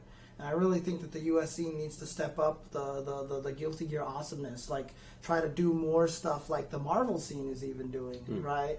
Like, because, like, Persia and Kinder Party and all those guys have done a great job, SPK, keeping Marvel alive when everyone thought it was supposed to die, right? Yeah. And all the way up until MVCI was announced, right? They were, like, pushing that game. Angelic. I mean, they did a Marvel Lives tonight. Yeah. It was on earlier today. Right. So, exactly. Yeah, they're doing good work. Hopefully, like the Guilty Gear scene can do a little bit more work, with that kind of thing. And, it's all on all of us. But then at the same time, like Majin Obama, 2D Jazz, who lives in Japan, he says he's literally like talked to their reps and like, look, we can do this, and they're like, eh. So like, there's a little bit of pushback. There's a little bit of pushback from the company right now. Do you think that's strange? I mean, how many years ago was it now? BlazBlue Top 8, where they provided like 20 or 30,000. That's all they do. So that's basically their entire committing to supporting the FGC or their competitive scene is, here's a bunch of pop money for EVO. And that's like, and then, and we'll fly these guys to Arc Revo. But I mean, it's a sign that there's some interest in there at least, and it's been happening for many years at this point. So I don't know. It'd be nice if they stepped it up a little bit, but it doesn't seem like they're doing it. Because I mean, look at what Tekken's doing. Look at what Injustice is doing. Yeah. Street Fighter. Again, I really feel like there's something else about those games. Like there's something about, I don't know if it's popularity or the scene itself, some quality about the scene. Maybe it looks too anime or something. I don't know. I don't know either. But there's something else, and each one of those other games has, at least in the past, had more of a sort of money and sponsorship side of it. For Tekken, that's been tough news for them, right? That scene was really headed downhill, so I don't even know if that's the case for them. But certainly for other games, there's been more money involved already, even without the developer publishers. I don't know, man. Yeah, but it'd be certainly awesome if that happened for Guilty Gear. I mean, I know a lot of people out there are doing a lot of work, like Stickbug, obviously, just doing great work, and Fable recently signed Kizzy K and Kid Viper and such, and the scene is doing a lot of stuff, and I don't want to make it sound like they're not doing stuff, right? They're doing a lot of good things right now, but like, it's tough to tell a scene that's doing so much work to step it up. Sure. And I don't mean that as a challenge. I don't mean that as like, you guys aren't doing enough. You guys are doing a lot. But like, keep it up. Keep it up. Oh, sure. Let's do more. Let's do bigger and better and stuff like that. Agreed with you. And I'm trying to do my thing too, because like I'm trying to help keep the awareness of that game. That's why I just talk about it all the time. Yeah. Because honestly, like I people say it on the stream. They just notice a huge difference when I'm playing Guilty Gear and other games. About my person. I just haven't had that much fun playing fighting games in such a long time. As I am in playing Guilty Gear Xrd. In fact, I mean, honestly, Xrd, just Revelator, the series in general, thanks to Johnny being in there. Yeah. I mean, like, people ask what my favorite fighting games of all time were. It was always, like, Super Turbo, Vampire Savior, and now, like, Revelator is just right there. That's, like, my top 3 favorite fighting games of all time. Okay. Like, that's how much I enjoy this game right now. I respect that list, sure. Yeah, but, God, such a good game. Such a good game. In any case, anything else that you wanted to say? Yeah, man. GTO Akira, our man in the chat, also mentioned that Rage Volume 4 Top 8 is this weekend. Yeah. So the Top 8 is going to have Nemo, Haitani, Itazan, Fudo, Momochi, Mishie, Panzaman, and Kichipamo. And as long as Nemo doesn't run into Itazan, I'm sure Nemo has a good chance of winning that tournament. Doesn't Kichipamo also give? Oh, yeah, you're right. A couple of in that top 8, so... So Nemo's probably like, scrub-ass characters sitting in my bracket. I don't know what his deal is. Yeah, I'm so weird, dude. I don't understand why he hates that character so much. Zangief Yuri is not even a terrible matchup for Yuri. No. This is why I'm so sad Infectious didn't play Zangief against him. Oh, I'm so sad. Oh my god, nerfed Urian. Oh, he's going to be terrible. Yeah. He's going to be the same. Yeah. So. Yeah, Kichipamo plays Geef. Yeah. What are my top 3 fighting games of all time? I can tell you the top 2 definitely is ST and Third Strike, but then, I don't know. I really am. I definitely have like the tier of those two. Exactly. And then it's like this many games below it. You know what the sad part about my list too is that I'm terrible at Vampire Savior. Like, I thought I was good at the game, and then that was back in the day of no YouTube and no access to Japanese videos. I was like, I'm the best at Vampire Savior. Then you just like watch Sako combos and like stuff, and you're just like, yeah. So I'm actually terrible at the game, but still I love that game to death, and I want to get better. And I know Esteban is like on my case about it because he wants to challenge me in that game every single time, and I'm like, I don't play it. Like, you'll just destroy me. So yeah, really, I don't know even what would be in the third. Like, challengers include something like maybe some NRS game. This is going to be like as vague as possible. Maybe Cross Tekken 2013. Oh, yeah. Okay. I really liked Under Night. Okay.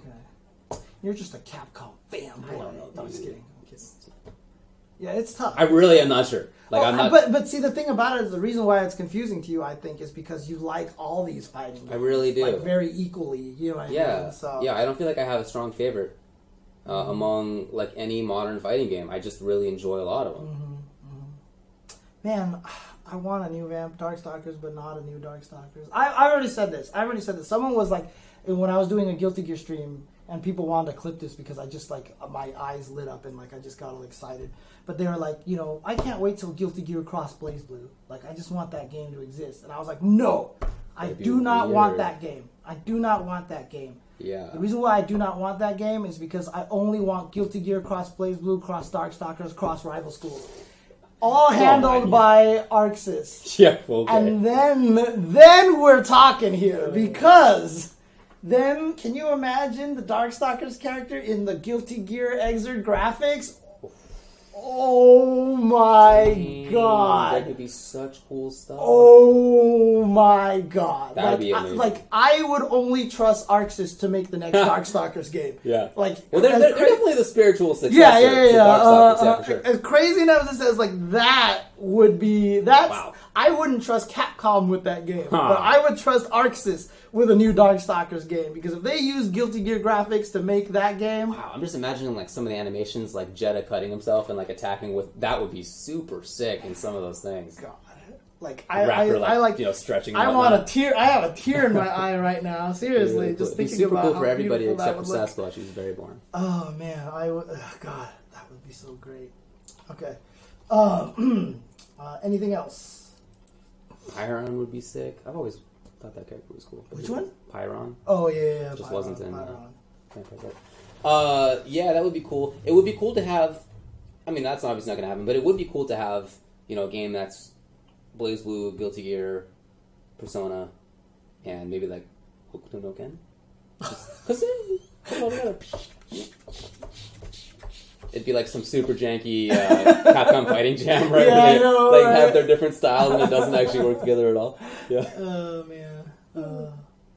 Well, the question that I wanted to ask you is: yes, she's terrible in the game, but have you seen Wonder Woman the movie?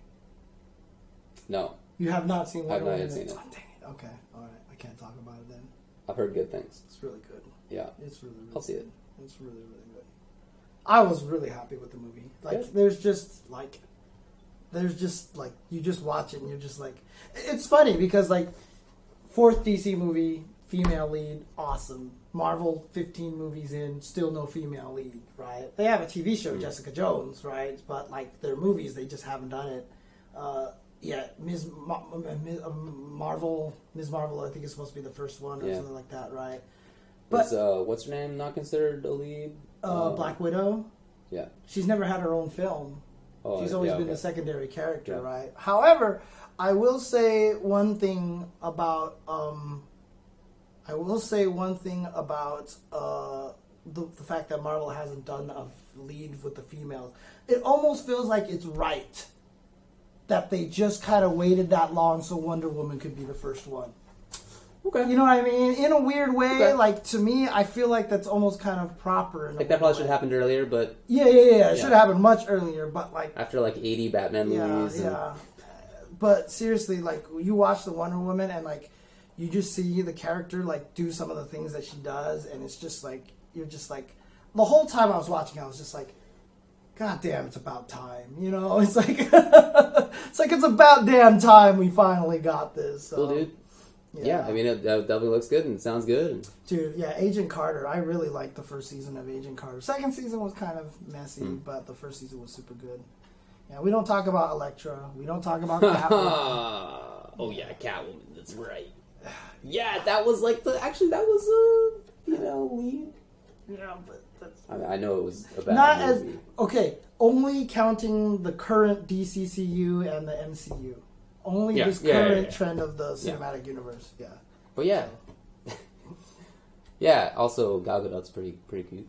Yeah. It's funny because Something a lot about of people... Jews in Israel. I don't know if like American Jews are like, yeah, okay. Including me and my family, alright. Okay. But something about like being in Israel, there's so many hot girls there. I don't know what the deal is, but that's true. People like go from Europe and they're kind of frumpy looking, and then they show up there and their kids turn out just fine. Okay. Nice work somehow. So GTO here asks an interesting question: is that do we hate anybody as much as Nemo hates Keith? Yeah, he was asking about the characters. Not really. I mean, I think I hate Street Fighter V Urien. Probably not as much as Nemo hates Keith. He is. There's just like, something about the it. way that I hate Street Fighter. The way that I hate Street Fighter Urien is I'm mad that he's that way because everyone should be that way. You know what I mean? Like, it's not so much like just this character, you know, like... Yeah. Like, I'm to be strong. Like, I'm mad that he's like that in a game with people who aren't like that. Yeah, but I would be okay if they were all like that. I hear you. So, there you go.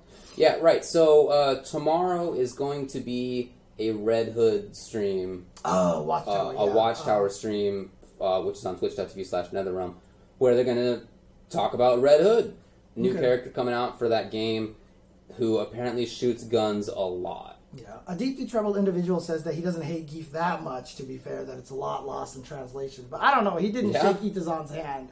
Like, that's pretty It blatant. seems to me like he really doesn't like the character, but I don't know. But You should have asked him that when we were talking about him at true. Kumite. But Red Hood, I mean, he just looks like a shooty bang goes bang boom, guy. boom, boom. Yeah. I mean, they look like they tried to make him as cool as possible by having him with cool poses. Right, but he's just shooting a gun. I was just like watching it, and I was just like... I was not interested at all. I was so shocked, because he's just like dressed in regular clothes, and he has a red hood on, and he's just some dude. Yeah, I mean, he was one of the previous Robins, right? Indeed. Yeah, but like, shouldn't he be a lot more interesting than that? I thought he looked super boring. Yeah. But the thing is that game always comes out with cool ideas. Like, I think he looks terrible, but there's probably going to be gameplay mechanics that... I mean, I just say I think he looks boring. But I'm sure there's going to be gameplay mechanics that are funky and unique. So, yeah, check it out. Okay. And I know a lot of people are excited about the character. I've seen a lot of positive reactions to him shooting guns a lot. People seem... There was a trailer before, as you were mentioning. Yeah, where his super is just that he, like... shoots around and he's like jumping and then his win pose is like he turns around to the camera and he's like bam, he shoots the screen. Just guns. Have you noticed that like 50% of the supers in Injustice are something thud smack? Yes, like that's like every super in Injustice. A lot of them are like that. Like there's like creative idea and then it's like bam. Yeah, so Catwoman bicycle boom I think it was like Captain Cold does something, drops up, Canary knocks you to the ground, screams into the ground. Sure. Brainiac does all the stuff. Spaceship comes, shoots you. Like everything is like you're in the center and something smacks you into the floor really hard. Like every single one of them. Bane's super. I mean, it's the same. It is, but it's like it's way sicker, dude. Yeah, he has entry heat. And Scarecrows, he puts you in the grave. There are some very cool ones. Yeah. But then, there are some that are like, yeah. Okay. Anyway. Well, keep in mind that next week is also E3. That's going to be quite a bit of info, we imagine, on Marvel Infinite and probably other stuff, too. I mean, we won't be able to actually attend E3 on Tuesday, so unfortunately on the Tuesday show, we might not be able to talk about Marvel outside of what we hear from other people. We're going to be doing ESL. Yeah. So, we'll see. But, that happens. And then, I'm sure there'll be a lot to talk about anyway, because there will have been announcements for sure. As you say, people will be giving their impressions of Marvel Infinite, assuming it's playable on Tuesday, not some other day. So, excited. It's good it's that time of the year now, where crazy things is going to be coming out. And in fact, even before E3, this weekend is going to be all of the press conferences and everything like that, like Sony press conference, Xbox press conference. So who knows what crazy just video game things are going to happen. Yeah, of course, it's a lot more than fighting games. Yeah, I'm just really excited about that. But hey, did you see that there was a new Marvel Infinite gameplay trailer as tweeted out by Yoshinori Ono? Oh, that was not good. Ooh. By the way, it was the same as the one they released a month before. Yeah, but completely unrelated. Just a reminder to everyone that Capcom is hiring a social media manager. Yeah, that's actually. I wonder if that's part of the reason.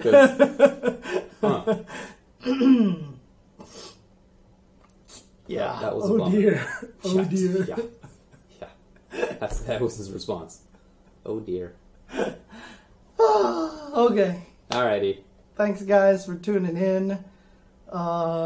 Next week is going to be a fun week, so lots of information. Lots of cool stuff coming up. Yep. For sure. I will continually be streaming. Hey. This week I'm going to be trying to stream a lot more stuff because there's just too many fighting games to play right now. Let's play anything. Well, hopefully maybe Thursday we can play either Tekken or Injustice. I mean, I'm certainly down to play Injustice, but I don't know. You don't want to play against me in that game. You're upset. Well, I'm scared, but But I'm just learning Tekken as well, so we're kind of in the same boat. Yeah. But I do want to learn how to fight Scarecrow. I'd be interested in learning how to fight that character, and I'd like to see how it feels when I play offline and stuff. Yeah, man, definitely. Maybe we can do both. I would like that. Yeah, we can do both. Video games might happen. We'll keep you abreast of the situation. Anyway, for tonight, my name's Ultra David. Hang on a second. This has been James Chen. Yes. And, he's gonna do something.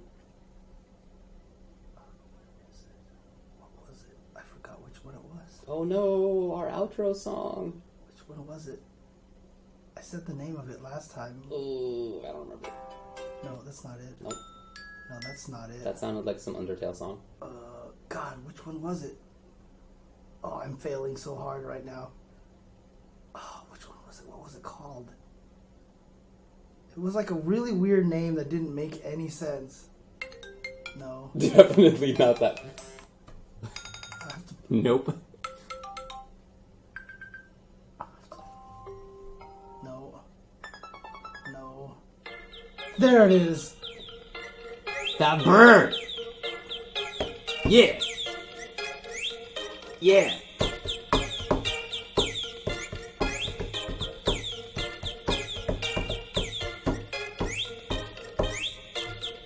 Alright guys, thanks for tuning in. Peace out everybody. Get it, birdie!